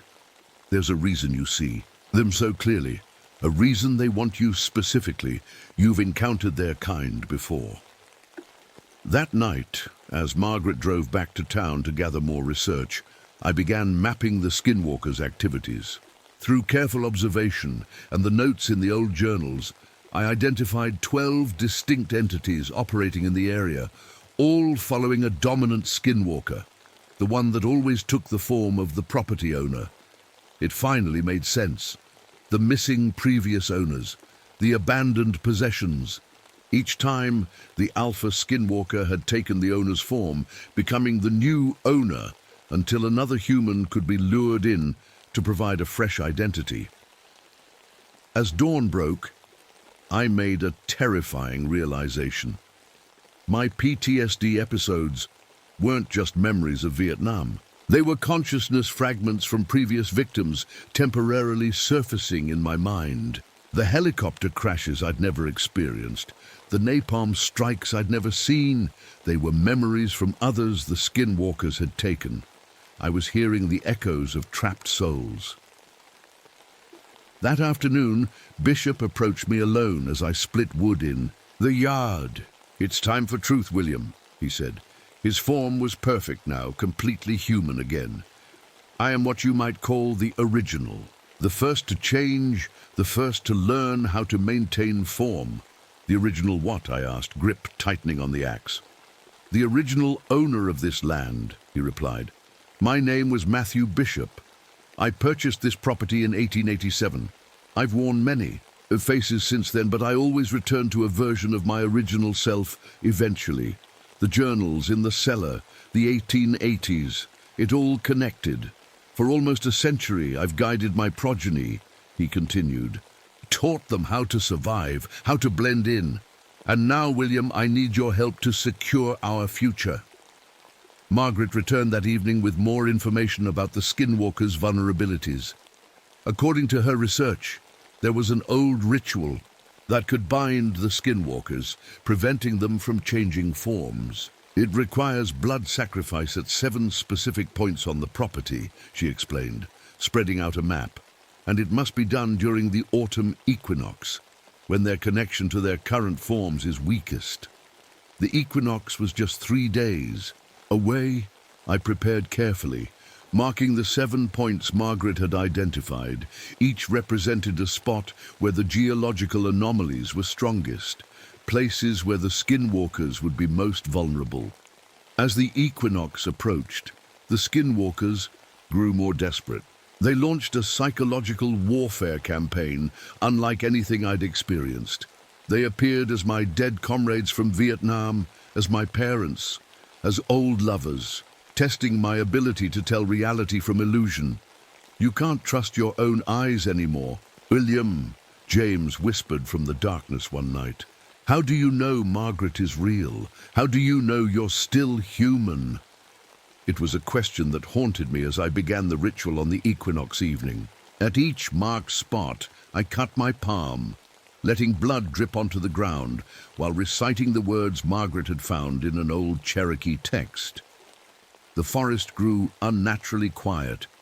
The air felt heavy, charged with electricity. At the sixth spot, I hesitated, a terrible suspicion forming in my mind. The ritual wasn't binding the skinwalkers. It was doing something else entirely. I raced back to the house to find Margaret sitting calmly at my kitchen table. "You need to complete the ritual, William," she said. "One more spot." "What does it really do?" I demanded. "This isn't containing them, is it?" Margaret smiled, and for the first time I noticed her eyes were just slightly wrong, the pupils too wide, too dark. "It binds us to the land," she admitted. "Creates a permanent territory where we can transform freely without the limitations we currently face." "And me? What happens to me?" "You're the key, William," she said gently. "Your blood, your military background, your psychological profile. We chose you specifically. The others before you failed to complete the ritual. You're strong enough to finish it. You manipulated my property purchase, I realized. Made sure I'd find this place." She nodded. "We've been guiding you from the beginning. And if I refuse to complete it, then things become unpleasant," she said, her face shifting slightly, showing something ancient and hungry beneath the human mask. "This can be peaceful, William. We can coexist, or it can be war." In that moment, I understood I couldn't leave. The ritual blood sacrifice had already connected me permanently to the land and its inhabitants. I was part of this place now, whether I wanted to be or not. "I'll give you time to decide," Margaret said, standing. As she walked out, her movement changed, becoming fluid and inhuman. But not too much time. The next morning, I hiked to the final ritual spot. Bishop and the others watched from the tree line, their forms flickering between human and other as they struggled to maintain control. I had a choice to make: finish the ritual and bind myself to them forever, or fight a war I couldn't possibly win. In the end, I chose a third option. I completed the ritual, but with a modification. As I let my blood fall on the final spot, I mixed it with soil from all 7 locations, creating a connection that bound me to the land just as strongly as it bound them. "What have you done?" Bishop demanded, his face contorting as the ritual's energy pulsed through the property. "Compromise," I said simply. "I'm part of this land now, and you need me to maintain your territory. So here's how it's going to work. This is my home, and I set the boundaries. You stay in your forms. No more taking people, no more harvesting memories. This land is your sanctuary, but under my rules." The skinwalkers raged, but the ritual had created a balance they couldn't break. They needed me now, just as I was bound to the land. That was 5 years ago. I still live on the property. I patrol the boundaries, warning hikers away, protecting both them and the secret of what lives in these woods. Sometimes people see me and think I'm just a grumpy old Vietnam vet. They don't notice how I move, sometimes with military precision, sometimes with a grace that's not quite human. The skinwalkers keep their distance, but watch from the forest edge. We've reached an understanding, an uneasy peace. I'm their ambassador to the human world and their keeper. At night, when the moon is full, I sometimes feel my skin grow loose. I catch my shadow moving differently than it should, showing a form that doesn't match my own. And I wonder how much of me is still William Thorne, and how much has become something else. But one thing is certain. No one who enters these woods uninvited ever leaves quite the same. If you're hiking in the Blue Ridge Mountains and come across an old farmhouse with no neighbors for miles, take my advice. Turn around. Don't look too closely at the animals watching. From the tree line, don't trust the old man who warns you away. And whatever you do, don't look at his shadow. It might not match what you see. My name is Mason Reed. I used to think I knew cold. Growing up in Minnesota taught me about snow and ice and winters that make your bones ache. But that was nothing compared to what I found at Ice Cap Station. Nothing compared to what found me. And there, it all started as an escape, really. My divorce from Karen had just finalized, and the empty apartment walls were closing in on me every night. So when North Star Petroleum offered me the winter caretaker position at their research facility in northern Alaska, I jumped at it. A prestigious job in my field, good money, and 6 months away from everything that reminded me of my failed marriage. Perfect. It's the opportunity of a lifetime, Mason, my boss had said, sliding the contract across his desk. State of the art. Facility testing new drilling techniques.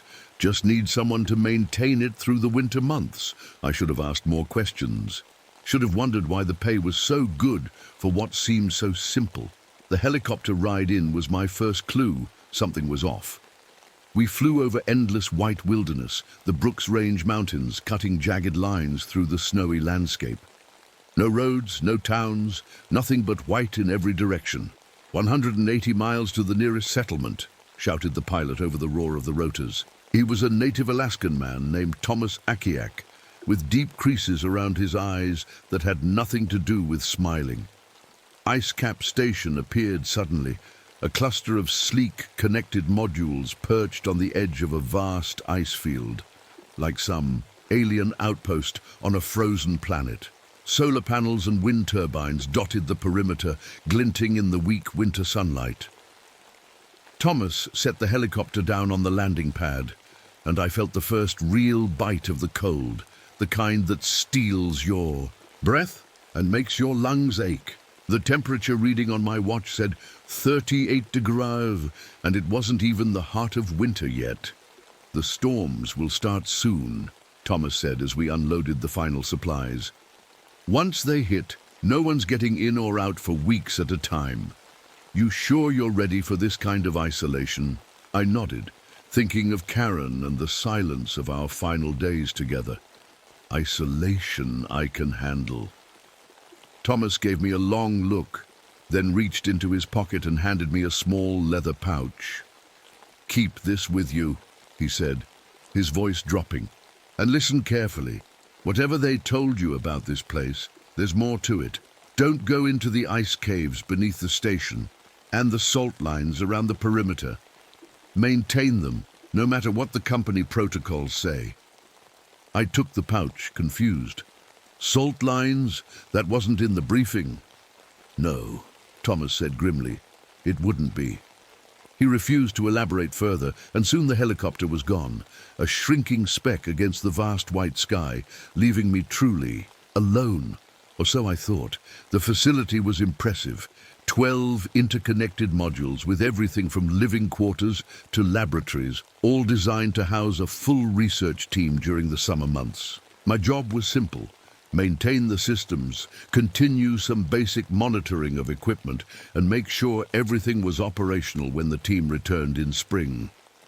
I spent the first day exploring and setting up my quarters, trying to shake off Thomas's weird warning. The place was spotlessly clean, every piece of equipment clearly labeled and documented. I'd been left extensive manuals and instructions, everything a good engineer would need. But as I began inventorying supplies, something didn't add up. The food stores were massive, enough to feed 20 people for months, not a single caretaker. The medical supplies were extensive too, including items for surgical procedures I had no training to perform. "That's odd," I muttered to myself, checking the manifest against what was actually in storage. The disconnect wasn't subtle. It was as if they were prepared for a much larger operation than what I'd been told about. On my third day, I found the communications room. According to my briefing, I had satellite phones and a radio system to contact the outside world in case of emergency. What I found was more complex, a sophisticated array that seemed fully functional but had been modified. I ran diagnostics and discovered a directional limiter had been installed. The equipment could send and receive, but not to or from certain coordinates. It wasn't about isolating the facility completely. It was about controlling who could be contacted. That night, I had trouble sleeping. The wind howled around the station, creating strange, almost voice-like sounds that echoed through the ventilation system. And then, just as I was drifting off, I heard it. A faint, rhythmic tapping coming from somewhere beneath the floor. Tap, tap, tap. Pause. Tap, tap, tap, tap. Pause. Tap, tap, tap, tap, tap. I sat up, fully awake now. The pattern repeated, this time louder. Tap, tap, tap. Pause. Tap, tap, tap, tap. Pause. Tap, tap, tap, tap, tap. It wasn't random, it followed a clear mathematical progression. 1, then 2, then 3, then starting again. This wasn't pipes expanding or contracting with temperature changes. This was deliberate. The next morning, I convinced myself I'd dreamed it. The facility was silent save for the hum of equipment and the howl of wind outside.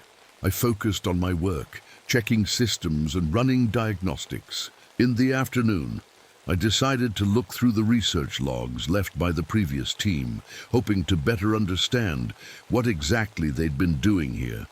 Most of the files were straightforward: drilling techniques, ice core analysis, geological surveys. But one encrypted folder caught my attention.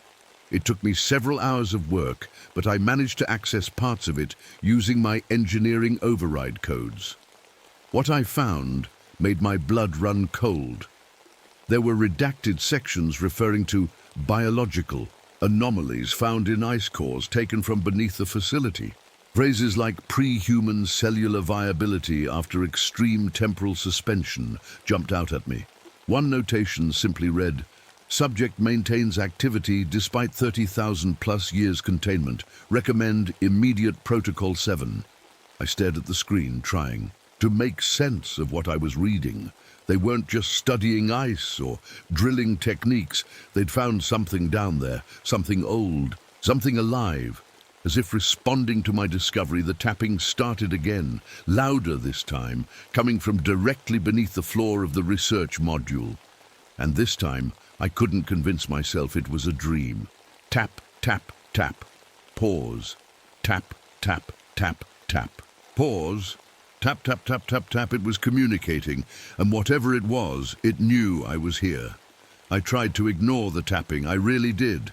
Told myself it was just the building settling, or maybe some animal that had somehow found its way underneath the station. But deep down, I knew better.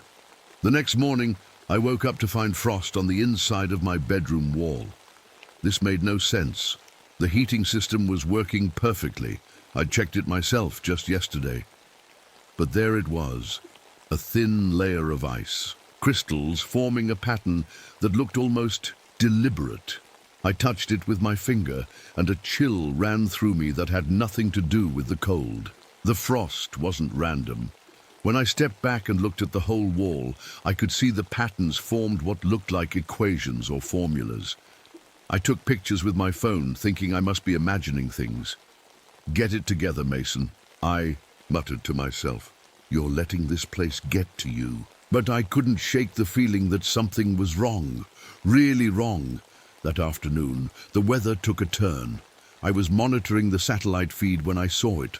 A massive storm system moving in fast, much bigger than anything the weekly forecast had predicted. The wind speed readings jumped from 30 to over 100 miles per hour in less than an hour. The temperature plummeted to 60 degrees. I radioed the weather station at Prudhoe Bay, the closest monitoring point. "This is IceCap Station. Are you seeing this storm system?" The reply came back broken and static-filled. "Affirmative, unprecedented intensity. Models suggest 3 weeks minimum." 3 weeks. I was now completely cut off, with no possibility of evacuation until the storm passed. I tried to stay calm as I checked and double-checked all the systems. The station was built for this, I reminded myself. I had power, heat, food, water, everything I needed to ride it out. That night, the wind screamed around the facility like a living thing. It didn't sound natural. Sometimes it seemed to form words, calling my name in the darkness. I put in earplugs, but they didn't help much. Unable to sleep, I decided to explore more of the facility. Most of the station was built above ground, but there was a substantial basement level, housing the generators, water treatment, and storage. I grabbed a flashlight and headed down. The basement was colder than it should have been. My breath clouded. In front of me as I moved through the narrow corridors, checking systems. Everything seemed normal until I reached the far end, where the corridor made a T-junction. According to my facility map, both directions led to storage areas. But when I shone my light down the left corridor, I noticed something odd about the wall at the end. As I got closer, I realized it wasn't a wall at all. It was a door, painted to match the wall perfectly. No handle, no hinges visible. If the light hadn't hit it at just the right angle, I would have walked right past it. It took me nearly an hour to figure out how to open it. A hidden panel in the adjacent wall controlled an electronic lock. When the door finally slid open, cold air rushed out, so cold it burned my face. I stepped inside and felt my heart skip. I was standing in a laboratory, not just any lab, but a sophisticated setup with equipment I recognized from high-level biocontainment facilities. Cryogenic storage units lined one wall, their digital. Displays showing temperatures cold enough to preserve tissue samples indefinitely. Everything was powered down, but there were signs of recent use. Notes scribbled on a whiteboard, coffee cups still sitting on desks. What were they studying here? I whispered, my words disappearing into the cold, still air. I checked the storage units, but they were empty. Recently emptied, from the looks of the log sheets attached to each one. Someone had removed whatever was being kept here shortly before I arrived. The next day, I pushed deeper into the basement level. According to my maps, the facility ended at the storage areas, but I'd found a maintenance shaft behind some shelving units that wasn't on any blueprint. It led downward. The shaft was narrow, with metal rungs bolted into the concrete wall. I climbed down carefully, my flashlight beam bouncing off the walls. At the bottom, about 30 feet down, I found myself in a narrow tunnel carved directly into the ice. The air here was different, older somehow, with a strange, sharp smell I couldn't identify. The tunnel stretched ahead, disappearing into darkness. The walls were smooth ice, unnaturally smooth, as if polished. I followed it for about 100 yards before reaching a heavy metal door. Unlike the hidden lab entrance, this one was clearly marked with warning signs. Restricted area, authorized personnel only. Biohazard containment protocol in effect. But what caught my eye were the symbols carved into the metal frame around the door. Symbols that didn't look like any warning signs I'd ever seen. They resembled the ones in the pouch Thomas had given me. Ancient-looking symbols, crude but precise. The door was locked with both an electronic keypad and an old-fashioned mechanical lock. I didn't try to open it. Something told me I wasn't ready for what was on the other side. Not yet. That night, the dreams started. Terrible dreams of hunger, a hunger so deep and primal, it felt like my insides were being torn apart. In the dream, I was running across endless snow, hunting something. No, not something, someone. I woke up gasping, the taste of blood in my mouth. When I switched on the light, I found scratches on my arms. Long, shallow cuts that hadn't been there when I went to sleep. I told myself I must have scratched myself during the nightmare, but the marks didn't look like fingernail scratches. They were too precise, too surgical. Over the next few days, I tried to focus on my regular duties, but I couldn't stop thinking about what I'd found. I needed to know what was really going on here. Breaking every protocol I'd agreed to, I used my engineering override codes to access more of the restricted files. What I found made me wish I'd never looked. The facility wasn't built to test drilling techniques. That was just a cover story.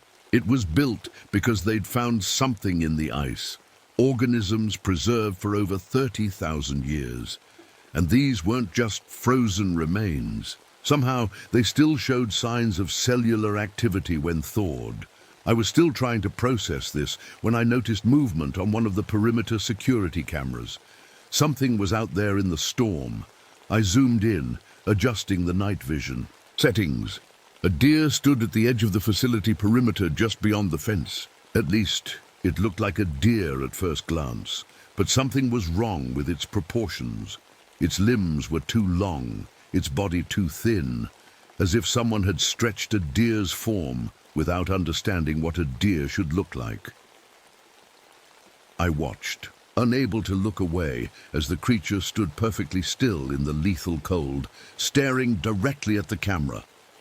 It didn't move for hours. No animal could survive those temperatures without shelter, without moving. It should have been dead within minutes. Just before dawn, it vanished. One moment it was there, the next gone, with no tracks showing in the fresh snow where it had stood. Later, that day, while checking the external sensors, I found something that turned my blood to ice. A perfectly preserved caribou carcass lay just inside the perimeter fence. It showed no signs of decomposition, despite the fact that it had to have been dead for some time. More disturbing was the way it had been emptied. There was a single, precise incision running from throat to belly, and every drop of blood had been drained from the body. This wasn't the work of a natural predator. The cut was too clean, too precise. That evening, while reviewing the security footage again, I noticed something I'd missed. When I slowed the video and enhanced the infrared spectrum, I could see movement. Inside the facility, in sections I knew were empty, tall, thin figures moving with impossible speed, appearing and disappearing between camera frames. In some shots, they seemed to pass directly through solid walls. I wasn't alone here. I had never been alone. That night, the tapping beneath my floor grew louder, more insistent, and this time it formed a new pattern, mimicking the rhythm of my heartbeat. I stopped sleeping after that. Couldn't risk it. Every time I closed my eyes, the hunger dreams would start again. Worse each time. I drank coffee by the pot and paced the facility, checking and rechecking the security systems. On the 6th day of the storm, I found the first bone arrangement. I almost missed it. It was in one of the unused labs, tucked behind some equipment. Someone, something, had arranged animal bones into a human-like shape on the floor, not just tossed there, but carefully put together like a puzzle. The bones came from different animals, deer, wolf, fox, and others I couldn't name. But they'd been fitted together to make a tall, thin human figure with long limbs and a strangely shaped skull. My hands shook as I took pictures. I hadn't put this here. And nobody else was supposed to be in the facility. I dragged a heavy storage cabinet in front of my bedroom door that night and tried the radio again. To my surprise, I picked up a signal. Not from any of the usual channels, but from a Russian research station about 300 miles away. "This is Ice Cap Station, Northern Alaska. Do you read me?" I said, trying to keep my voice steady. There was a long burst of static, then a heavily accented voice replied, "We read you, Ice Cap. This is Vostok Station. We have been tracking unusual seismic activity in your area." "Seismic activity? Like earthquakes?" I asked. "Not earthquakes. Movement. Coordinated movement beneath the ice sheet. Like nothing we have seen before. Our instruments show it converging on your location." My mouth went dry. When did this start? 3 days ago. It accelerated 12 hours ago. There was a pause. Then the voice added, "You should know we've been monitoring your weather system. It's not natural. The storm is centered perfectly on your facility and doesn't move with the prevailing winds." Before I could respond, the lights flickered and the radio died. I tried rebooting it, but nothing worked. We'd been cut off. I spent the next few hours barricading myself in the control room, gathering supplies and weapons, a fire axe, some kitchen knives, tools that could be used for defense. The security cameras showed more bone arrangements had appeared throughout the facility overnight, each one taller and more complex than the last. The temperature control systems were going haywire. Some rooms dropped to freezing while others overheated. At first, I thought it was just system failure, but when I mapped the temperature changes, I saw a pattern. The cold areas formed corridors through the facility, paths that all led toward the locked door I'd found in the ice tunnel. Needed to understand what I was up against. I went back to the files I'd unlocked, digging deeper this time. According to the research notes, the organisms they'd found weren't just ancient bacteria or simple life forms.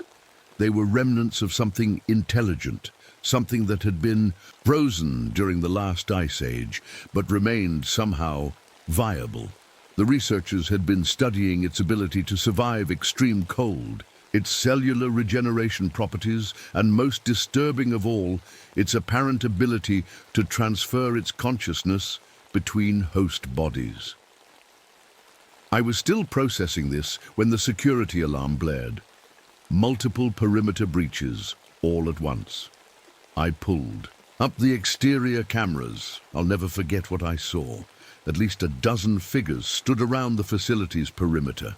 They looked almost human, but wrong in ways that made my skin crawl. Too tall, too thin, with limbs that bent at unnatural angles. In the infrared display they barely registered, their body temperatures almost matching the surrounding air. As I watched, one turned directly toward the camera. Its face was gaunt, the skin stretched so tight over the bones that it looked like a skull wrapped in paper. Its eyes reflected the light like an animal's.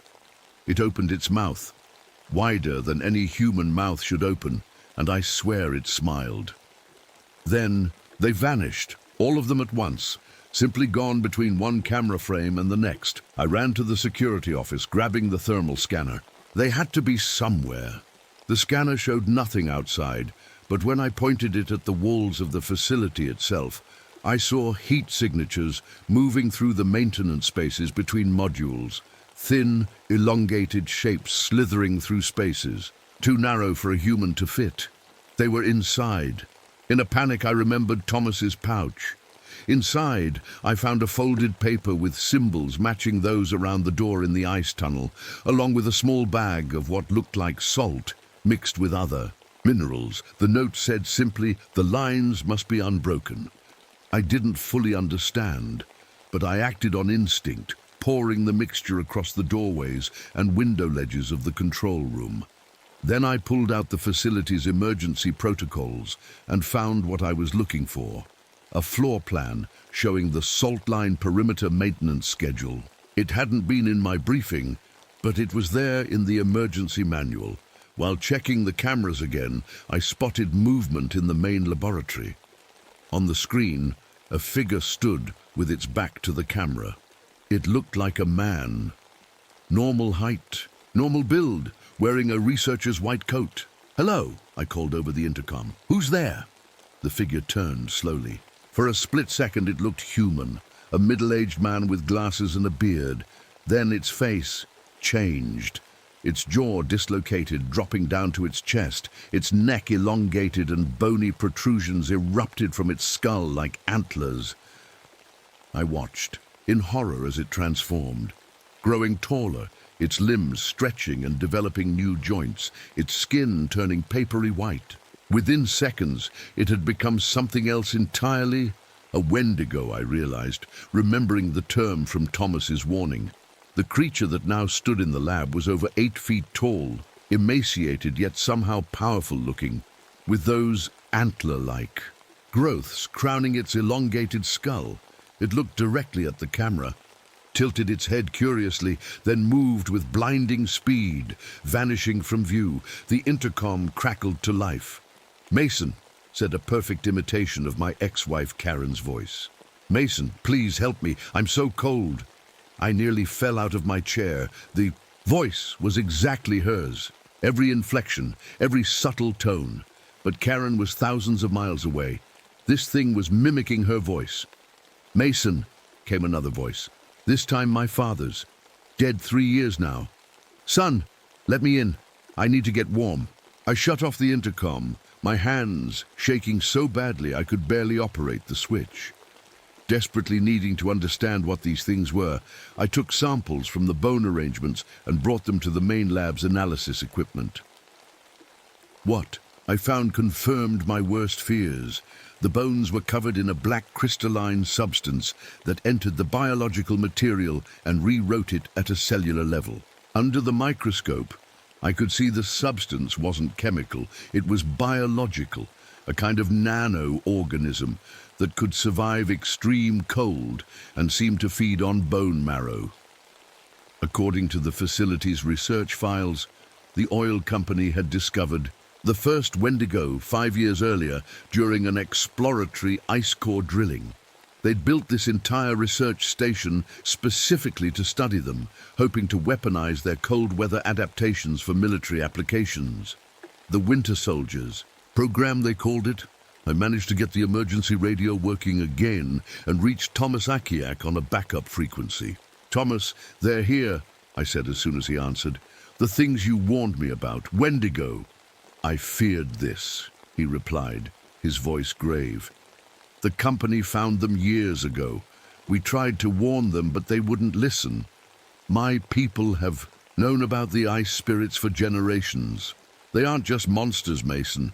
They're an ancient intelligence that's been waiting, dormant in the ice." "How do I stop them?" I pleaded. "You can't stop them alone," Thomas said. "Listen carefully. The elders believe the Wendigo consciousness transfers through direct fluid contact. That black substance you've probably seen? Don't touch it. Don't let it touch your skin or food." Too late, I remembered the scratches on my arms, the taste of blood in my mouth after my dreams. "What happens if it already got to me?" I asked, my voice barely a whisper. The silence on the other end told me everything I needed to know. "How long do I have?" I finally asked. "It depends on how much exposure. Days, maybe a week before the changes become irreversible." Thomas paused. "Mason, listen. One of our elders is coming. We've been monitoring the situation. He's flying in with equipment to destroy the facility. It's the only way to contain this. But the storm, he'll find a way. He knows what's at stake. If these things establish a viable population, spread beyond the Arctic." Thomas didn't finish the thought. He didn't need to. After we disconnected, I looked at my reflection in the computer screen. My face looked gaunt, my cheekbones more prominent than before. I realized I'd lost weight rapidly over the past few days, despite eating constantly to try to satisfy my growing hunger. The transformation had already begun. I stood in front of the bathroom mirror, examining my changing body, my ribs pressed against my skin, visible even through my thermal shirt. My eyes had a sunken look, and my skin was pale, almost grayish. The hunger was constant now, a gnawing emptiness that nothing seemed to fill. "Focus, Mason," I told my reflection. "You're still you, but for how long?" I needed to understand exactly what was happening to me. Using the medical equipment in the infirmary, I ran tests on myself. My core body temperature had dropped to 93 degrees, hypothermic for a normal human, but I felt fine. My metabolism had increased to an impossible rate, explaining the extreme weight loss despite how much I was eating.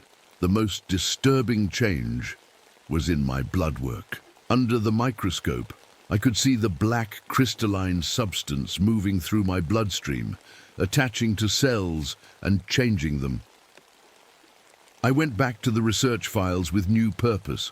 There had to be something, some way to slow the process or reverse it. I found notes about temperature sensitivity. The Wendigo organisms thrived in cold, but became dormant when exposed to extreme heat. Not just regular heat, the researchers had tested temperatures up to 300 degrees Celsius with limited success. Only when they reached temperatures above 2000 degrees Celsius did the organisms show signs of breaking down completely. A plan began forming in my mind. The facility had an incinerator for biological waste. If I could somehow... My thoughts were interrupted by a crash from somewhere in the facility. I checked the security cameras and saw that the Wendigo had broken into the food storage area. They were tearing open packages, not to eat the food, but to contaminate it, spreading the black substance across everything. They were trying to cut off my food supply, force me to either starve or consume contaminated food that would accelerate my transformation. I still had some sealed ration packs in the control room. They would last me a few days. If I was careful, I needed to make them count. That night, something strange happened. As I sat in the control room trying to stay awake, I began experiencing flashes of memory that weren't mine. Hunting across vast ice fields, the sensation of changing form, the taste of warm blood on a freezing night. These weren't dreams or hallucinations. They felt like actual memories being downloaded into my brain. In one particularly vivid flash, I saw through the eyes of a Wendigo as it stalked early humans across ancient tundra. I felt its thoughts, not just simple predatory instincts, but complex alien intelligence. These creatures hadn't evolved alongside humans. They were something else entirely, something that had existed before us and had adapted to use our bodies as vessels when their original forms couldn't survive changing climate conditions. Between these memory flashes, I worked frantically on my plan. The facility had an experimental drilling apparatus that reached deep into the ice, tapping geothermal energy far below. If I could override the safety protocols and force it to maximum power, the heat generated might be enough to drive back the Wendigo. I was halfway through reprogramming the drilling controls when the radio crackled to life again. "Mason?" It was Thomas. "The Elder is on his way. He should reach you by tomorrow morning if the weather window holds." "I don't think I have until tomorrow," I said, looking at my hands. The skin had begun to stretch tight across my knuckles, and my fingers looked longer than before. "I'm changing, Thomas. Fight it," he urged. "Your mind is still your own. That matters." "What exactly is coming for me?" I asked. "These aren't just folklore monsters, are they?" Thomas was quiet for a moment. "My people believe they're from before humans dominated the world. When the Great Ice came, they couldn't adapt fast enough in their original forms, so they found a way to hibernate, to preserve their consciousness in the ice until they could find new bodies. They've awakened during cold periods throughout history. Each time they were driven back by fire and heat, and they can change humans into more of them. Yes, the hunger you feel, it's how they feed. Not just on flesh, but on fear and suffering. Each victim makes them stronger." After Thomas signed off, I returned to my work with renewed urgency. But my hands were shaking, and twice I caught myself staring at nothing, lost in ancient memories that weren't my own. I found a bottle of whiskey in one of the researchers' lockers and took a long drink, hoping it would steady my nerves. Almost immediately, I felt a burning sensation spreading through my veins. The transformation was accelerating. Somehow the alcohol was speeding up the process. I staggered to the bathroom and watched in horror as my reflection changed, my jaw loosening, teeth becoming sharper, my eyes developing a reflective quality like an animal's. With tremendous effort, I forced myself back, focusing on who I was, what I was fighting for. Slowly, my features returned to something more human, but I knew it was temporary. The Wendigo consciousness was growing stronger inside me. Out of desperation, I cranked up the temperature in the control room to maximum. The heat was uncomfortable, but seemed to slow the transformation. The problem was, I couldn't maintain this temperature throughout the facility. There wasn't enough fuel to keep it this hot for long. Through the security cameras, I watched the Wendigo moving through the facility with growing confidence. They no longer hid from the cameras. Instead, they stared directly into them as if taunting me. Sometimes they would stand motionless for hours, communicating with each other in ways I couldn't understand, perhaps telepathically or through some subsonic frequency my equipment couldn't detect. They were working together, I realized, not as individual hunters but as a coordinated group, almost like a hive mind. This explained the strategic nature of their attacks on the facility systems. Around midnight, the backup generator failed. I rushed to the maintenance tunnels to fix it, knowing that without power, the heating system would fail and the Wendigo would have the advantage. As I crawled through the narrow space between walls, my flashlight revealed the cause of the failure. Precision. Cuts in the fuel lines that no human tool could have made. The edges were clean, almost molecular in their precision. I managed a temporary repair using duct tape and headed back. I was halfway to the control room when I felt it, a presence behind me. I turned slowly. At the end of the corridor stood what had once been a human.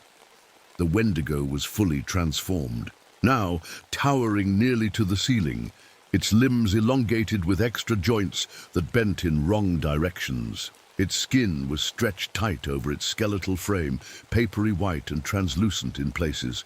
The antler-like protrusions from its skull scraped the ceiling as it tilted its head, studying me. For a moment, neither of us moved. Then it spoke, using the voice of a child. "Are you hungry, Mason?" it asked sweetly. "We can help you. The hunger goes away when you accept it." I backed away slowly. "Stay back," I warned, holding up the wrench I'd been using for repairs. It took a step forward, its movements unnaturally fluid. "You're already one of us," it said, this time in my own voice. "Why fight what you're becoming?" In a burst of desperate energy, I turned and ran, somehow making it back to the control room and slamming the door just as the creature reached it. Through the small window, I watched it press its face against the glass, its breath not fogging the cold surface. "We've been waiting so long," it whispered, its voice now a chorus of many speaking together. "The ice is melting, Mason. After thousands of years, we can finally return, and you're going to help us." I spent the rest of the night fighting both the Wendigo outside and the one growing inside me. Every time I felt myself slipping, felt the hunger threatening to take over, I would expose myself to heat, burning my skin with hot water or touching metal heated on the electric stove. The pain helped me focus, kept me human.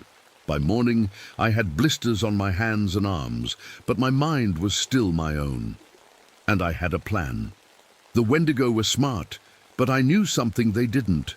I understood the facility's systems in ways they couldn't. I knew how to make the experimental drilling equipment malfunction catastrophically. As the first light of dawn broke over the endless white landscape, I saw a small dot on the horizon through the security camera.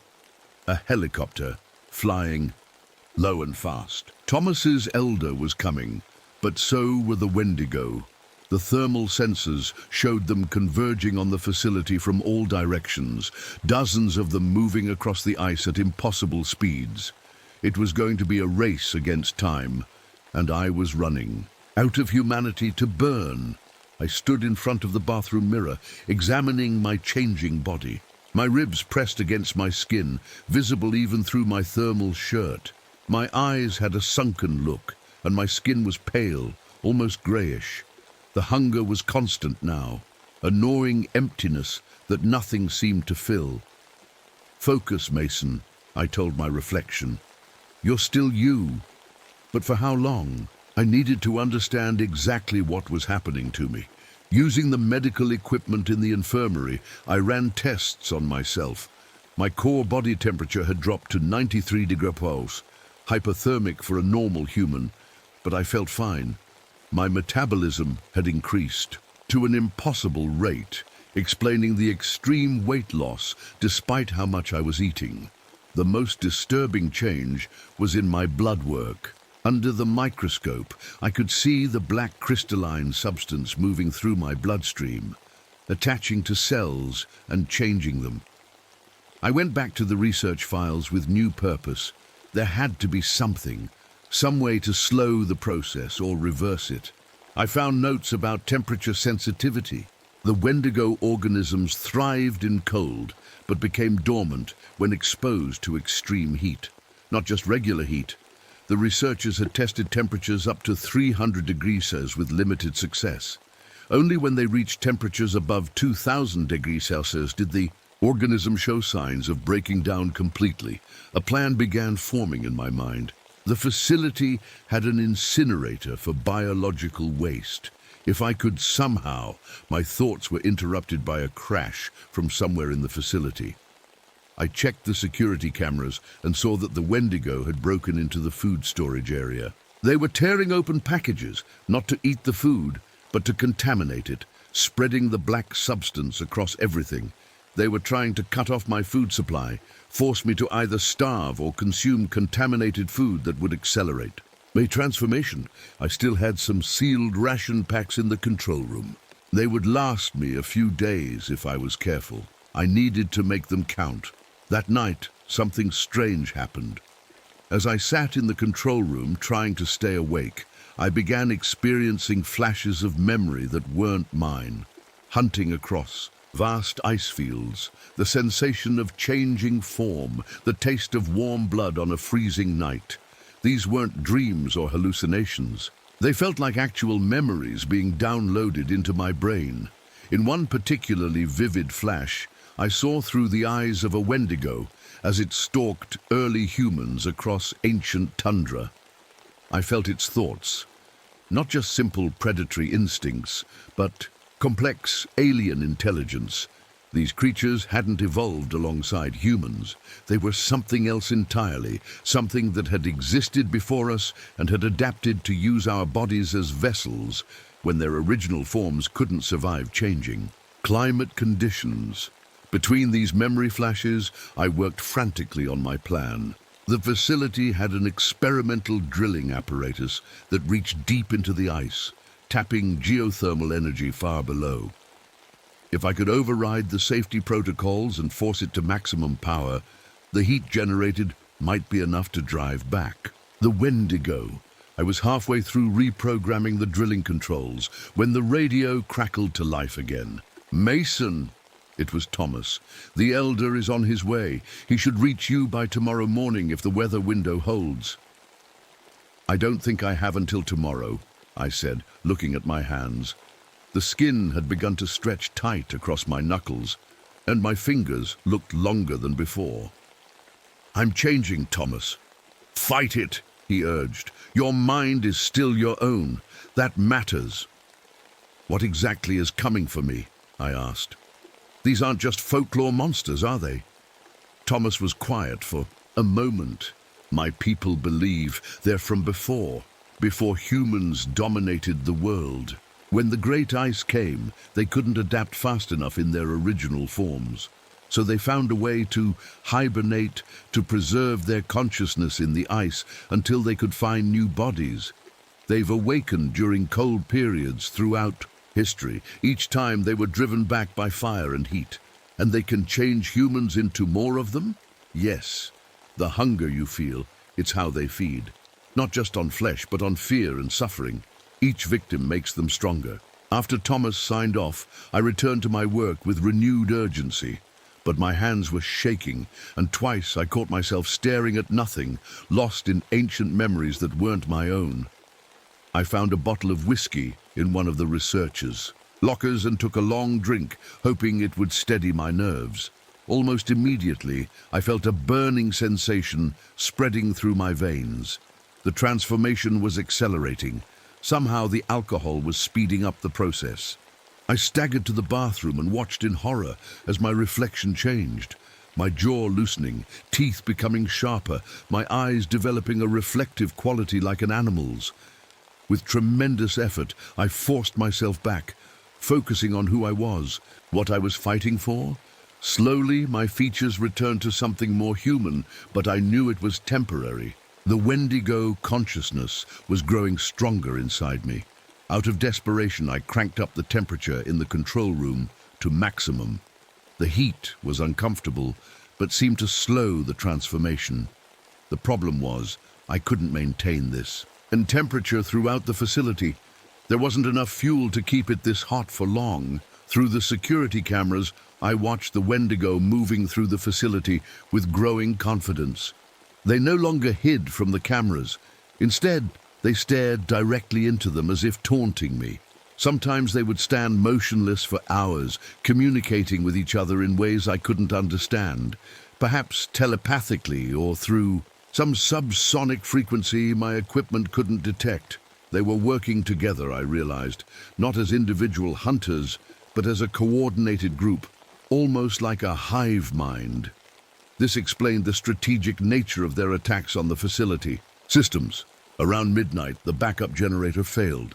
I rushed to the maintenance tunnels to fix it, knowing that without power, the heating system would fail, and the Wendigo would have the advantage. As I crawled through the narrow space between walls, my flashlight revealed the cause of the failure. Precision. Cuts in the fuel lines that no human tool could have made. The edges were clean, almost molecular in their precision. I managed a temporary repair using duct tape and headed back. I was halfway to the control room when I felt it, a presence behind me. I turned slowly. At the end of the corridor stood what had once been a human. The Wendigo was fully transformed. Now, towering nearly to the ceiling, its limbs elongated with extra joints that bent in wrong directions. Its skin was stretched tight over its skeletal frame, papery white and translucent in places. The antler-like protrusions from its skull scraped the ceiling as it tilted its head, studying me. For a moment, neither of us moved. Then it spoke, using the voice of a child. "Are you hungry, Mason?" it asked sweetly. "We can help you. The hunger goes away when you accept it." I backed away slowly. "Stay back," I warned, holding up the wrench I'd been using for repairs. It took a step forward, its movements unnaturally fluid. "You're already one of us," it said, this time in my own voice. "Why fight what you're becoming?" In a burst of desperate energy, I turned and ran, somehow making it back to the control room and slamming the door just as the creature reached it. Through the small window, I watched it press its face against the glass, its breath not fogging the cold surface. "We've been waiting so long," it whispered, its voice now a chorus of many speaking together. "The ice is melting, Mason. After thousands of years, we can finally return, and you're going to help us." I spent the rest of the night fighting both the Wendigo outside and the one growing inside me. Every time I felt myself slipping, felt the hunger threatening to take over, I would expose myself to heat, burning my skin with hot water or touching metal heated on the electric stove. The pain helped me focus, kept me human.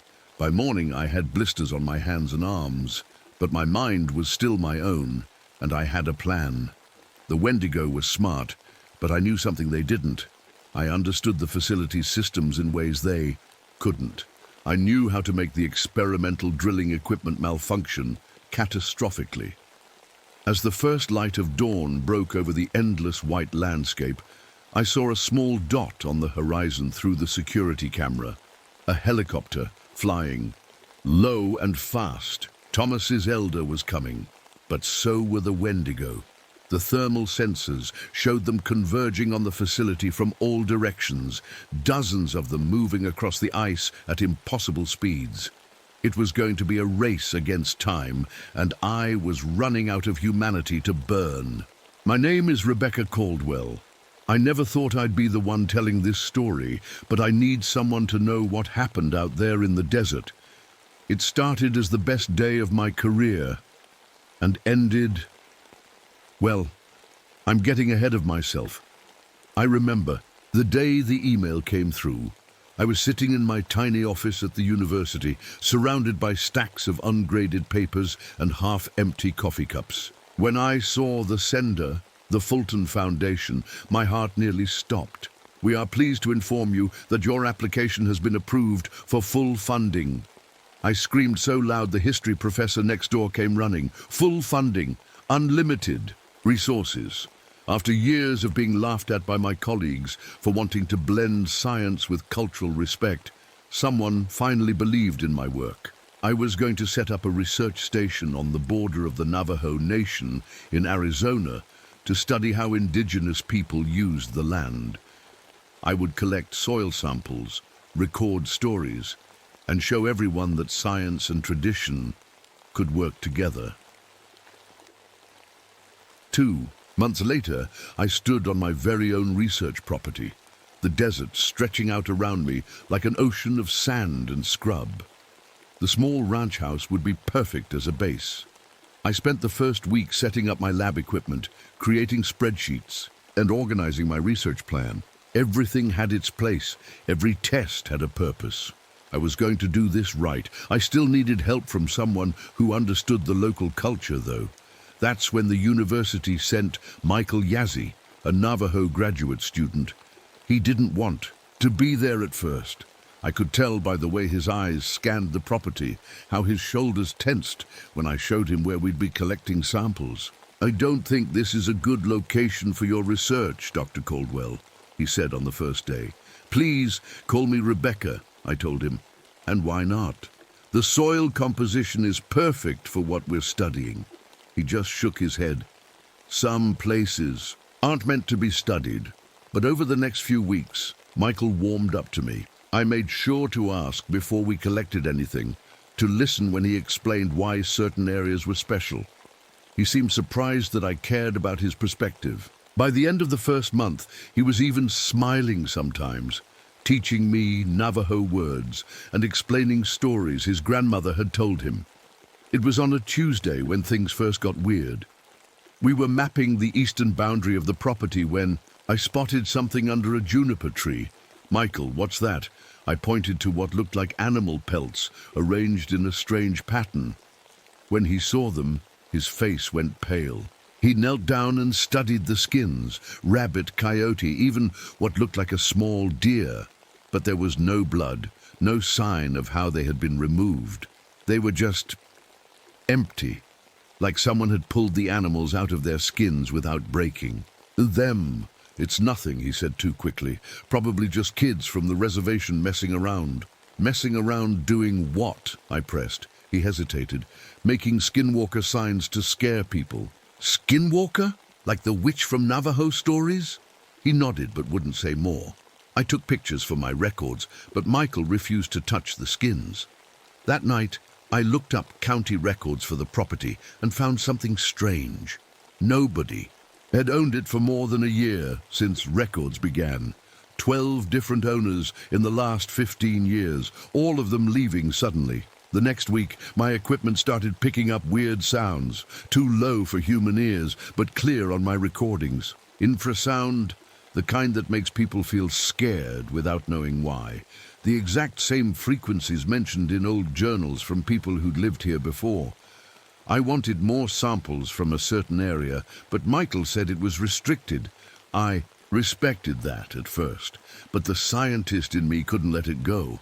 One evening when he went to town for supplies, I took some soil cores from the forbidden area. Just a few small samples. What harm could it do? The next day, a local rancher named Patterson Hayes showed up at our camp. His face was weathered like old leather, and his eyes had that 1,000-yard stare of someone who'd seen things he couldn't explain. "You folks need to be careful out here," he said, not even bothering with hello.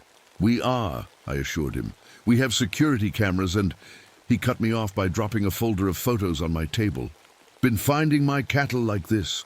The images showed dead cows with organs removed, not torn out like an animal attack, removed cleanly, like surgery. And around the carcasses were footprints that started as human, then morphed into something animal-like. "What could do this?" I asked. Hayes just shook his head.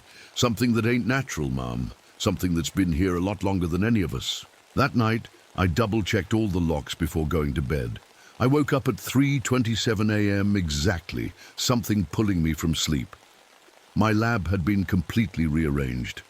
All my carefully labeled specimens were now positioned in bizarre formations, parts of plants merged with soil samples and rocks in ways that shouldn't be possible. The security footage showed everything normal until exactly 2:14 a.m. when the screen went black for 3 seconds. When the image returned, everything was already changed.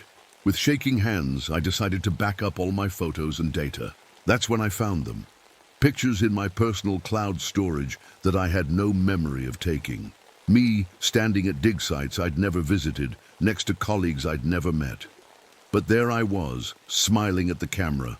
The metadata showing the photos came from my own phone. I stared at my face in those impossible photos and felt something cold slither down my spine. Either these photos were incredibly well-made fakes, or something was very wrong with my memory, and this was just the beginning. Couldn't sleep after finding those strange photos. Who would believe me? I'd sound crazy. So I did what any scientist would do. I tried to fix the problem. The next morning, I ordered the best security system money could buy. Cameras with night vision, motion sensors, backup power. I installed everything myself, double-checking each connection. For almost a week, nothing weird happened. No moved samples, no strange sounds, no unexplained photos. See? I told Michael, showing him the normal security footage. Whatever was happening, we've stopped it. He nodded, but didn't seem convinced. Some things can't be stopped by cameras, Rebecca. I ignored his warning. The scientist in me had won a small victory, and I wasn't about to give up now. With things calmer, I decided to do some personal research. My grandmother had died when I was little, and I barely remembered her. Mom never talked about her much. On a hunch, I started searching through old records and found something that made my coffee mug slip from my fingers. My grandmother, Eleanor Caldwell, had worked in this exact area in the 1950s, not just nearby, on this very property. The same property I had discovered through research grant databases. The same property nobody kept for more than a year. "Michael," I called out, my voice shaking, "did you know about this?" He didn't answer right away. When I turned to look at him, something felt off. He was standing the same way he always did, but somehow different, like someone wearing Michael's skin but not quite getting the details right. "Know about what?" he finally asked. "My grandmother worked here, on this exact spot." "Bloodlines matter in these things," he said, in a voice that sounded like Michael, but used words I'd never heard him say before. Then he smiled and added, "Maybe that's why you were drawn here." That night, I noticed more things about Michael that bothered me. He used a phrase my childhood babysitter used to say, one I'd never mentioned to him. He knew what was in my research notes before I'd written them. He even walked differently, like his joints worked in new ways. I couldn't sleep, so I decided to explore more of the property with my flashlight. The ranch house had always felt bigger inside than it looked from outside. In the basement, behind an old shelf I'd never bothered to move, I found a door. It had been painted over many times, but the outline was clear once I looked for it. The door led to a staircase going deeper underground. My hands trembled as I walked down those stairs, my flashlight beam bouncing off concrete walls. At the bottom was a government facility, abandoned but still intact. Filing cabinets, lab equipment from the 60s and 70s, and on the wall a faded sign, Project Skinbound, Cryptobiological Entity Research Division, 1968-1974. I found a file cabinet that wasn't locked. Inside were hundreds of reports about entities that could shift between human and animal form, and there, listed as lead researcher, was my grandmother's name, Dr. Eleanor Caldwell. On the walk back to my room, my phone buzzed. An email from my university at 3 a.m. Strange timing. It was from the dean's office, questioning my academic credentials. They claimed there were inconsistencies in my educational history. I laughed it off as a mistake, but the next morning I checked my online university records. There were gaps. Classes I remembered taking showed no record. Professors I'd studied underclaimed they'd never met me. It was as if pieces of my past were being erased or had never existed at all. The research station itself started feeling wrong. Hallways seemed longer one day and shorter the next. Doors that should lead to the kitchen sometimes opened to closets. Windows that faced east somehow showed the sunset. I found more files in the underground lab. They explained that skinwalkers weren't just witches from scary stories. They started as humans who learned ancient magic, but over time became something else, beings that could move their minds between different bodies. One morning, I woke up in my truck, parked on a dirt road about 20 miles from the research station. My clothes were dirty, and I had soil sample bags filled with specimens I didn't remember collecting. In my field journal were pages of notes written in my handwriting, describing things I had no memory of seeing. When I got back, Michael was waiting with news that seemed good at first. "I found something that might protect us," he said, showing me strange stones with reddish crystals embedded in them. "My people use these as boundary markers. The minerals create a kind of fence that skinwalkers can't cross." We spent the day placing the stones in a circle around the main research building. That night I slept better than I had in weeks. Feeling safe inside our protected area, I woke to the sound of Michael laughing. Not his usual laugh, but something cold and wrong. "You really thought stones would save you?" he said when he saw. I was awake. "The boundary doesn't keep them out, Rebecca. It keeps them in, concentrates their energy." As he spoke, his eyes changed, just for a second, to something that wasn't human at all. I ran for the door but stopped when I saw people in black suits walking up the driveway toward the house. Government agents, led by an older woman with silver hair and familiar eyes that looked just like mine. The woman with the silver hair walked toward me with the confidence of someone who owned the place. The other agents spread out around her, their faces blank as empty paper. "Dr. Rebecca." "Caldwell," she said. "I'm Dr. Eleanor Walsh. We've been watching your progress with great interest." My mind was spinning. What is this? Who are you people? "We're Project Skinbound," she said simply, like that explained everything. "The project never ended. We just moved it underground after the public side was shut down in '74. She walked around my lab, touching my equipment with familiar ease. "Your research is quite impressive, although not exactly original." She smiled at me in a way that made my skin crawl. "Skinwalkers aren't individual monsters, Rebecca. They're a single consciousness, expressing itself through multiple bodies simultaneously, like a hand wearing different gloves." One of the agents handed her a folder. Inside were blood test results. "My blood tests. You're already changing," she said. "See these cellular anomalies? When nobody's watching, they rearrange themselves. The process started before you ever came here." "That's impossible," I whispered. Michael stepped forward, moving in a way that no human body should be able to move, his joints bending in wrong directions. "I've been watching over you since the beginning, Rebecca, making sure the transformation progressed properly." "You're not Michael," I said. "I wear Michael," the thing corrected me, "as I've worn many others. Your assistant was useful for monitoring your progress." Dr. Walsh, if that was really her name, nodded.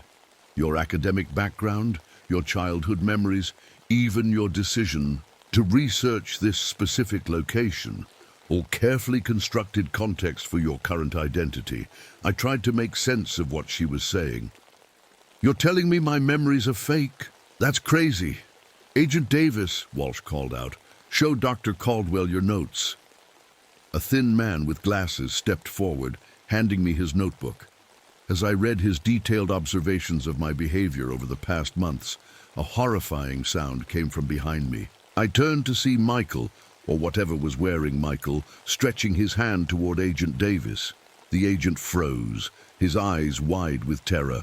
What happened next will haunt me forever. Davis didn't die. He unhappened. His body seemed to fold inward, collapsing into nothing. 1 second he was there, the next he was just gone. Even more terrifying was how the other agents reacted. They didn't. No one screamed or ran. No one even seemed to notice. "Where's Agent Davis?" I asked, my voice shaking. Walsh looked confused. "Who?" The agent who just gave me this notebook. I held it up. She frowned. You picked that up from the table yourself, Rebecca. But I could see Davis's name written on the cover. When I opened it again, the pages were blank. What's happening? I whispered. Walsh's face softened. She took my hand in hers, and the touch felt strangely familiar. It's time I told you who. I really am.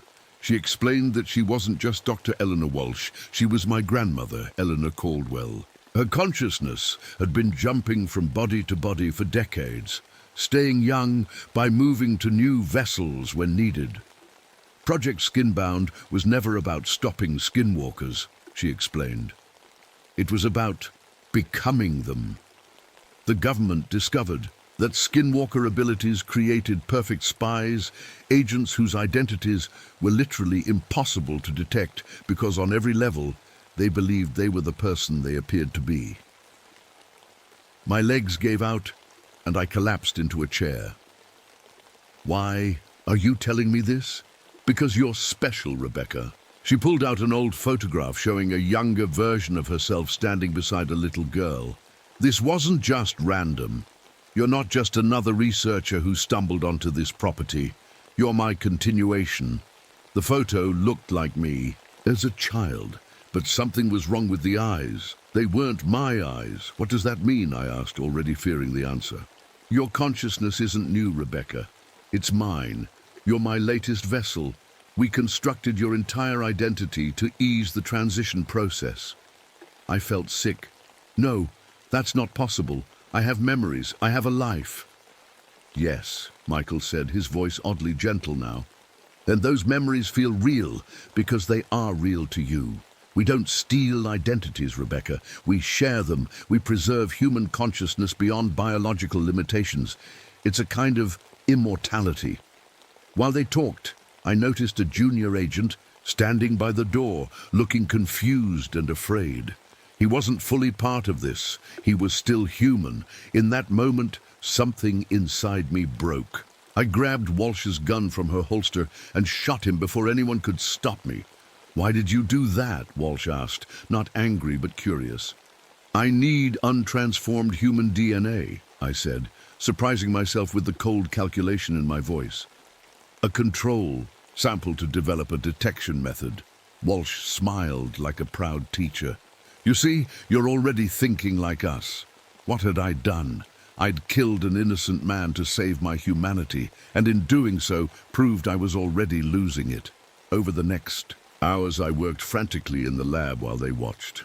I discovered skinwalkers could be detected through a special kind of imaging that showed how their cells vibrated at multiple time frequencies simultaneously. That's why they could access and change memories across time. I also found the facility's main power control. If I overloaded it, the resulting energy surge would destroy the entire compound and everyone in it, including me. I can end this, I told Walsh, my hand on the power controls. She didn't try to stop me. Instead, she smiled. Do you know what happens when a partial transformation is exposed to extreme temporal energy? It stabilizes, completes the process. You won't be destroying us, Rebecca. You'll be becoming the most perfect vessel we've ever created. I stared at her, seeing the truth in her eyes. What are you saying? Skinwalkers aren't separate from humans, she explained gently. They're what humans naturally evolve into, given enough time. The transformation isn't an infection from outside, it's an awakening of what was always inside you. You haven't been fighting invasion, you've been fighting your own nature. My finger hovered over the button. Would pushing it stop them or help them? Was I saving humanity or betraying it? In that moment, I didn't know who or what I was anymore. I made my choice. 1 year later, I stood at a podium accepting an award for my groundbreaking paper on indigenous land management practices. My colleagues praised my unique ability to understand diverse perspectives, The Fulton Foundation had just launched a global initiative placing cultural anthropologists like me at sensitive sites worldwide. Your work has changed how we view cultural research, the foundation director told me at the reception. I see things differently now, I replied with a smile.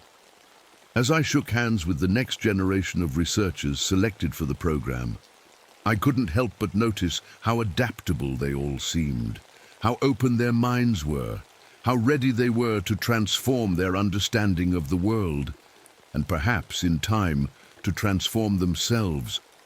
Sometimes at night, I look at my hands and wonder whose skin I'm really wearing, and sometimes when no one is watching, I see them change.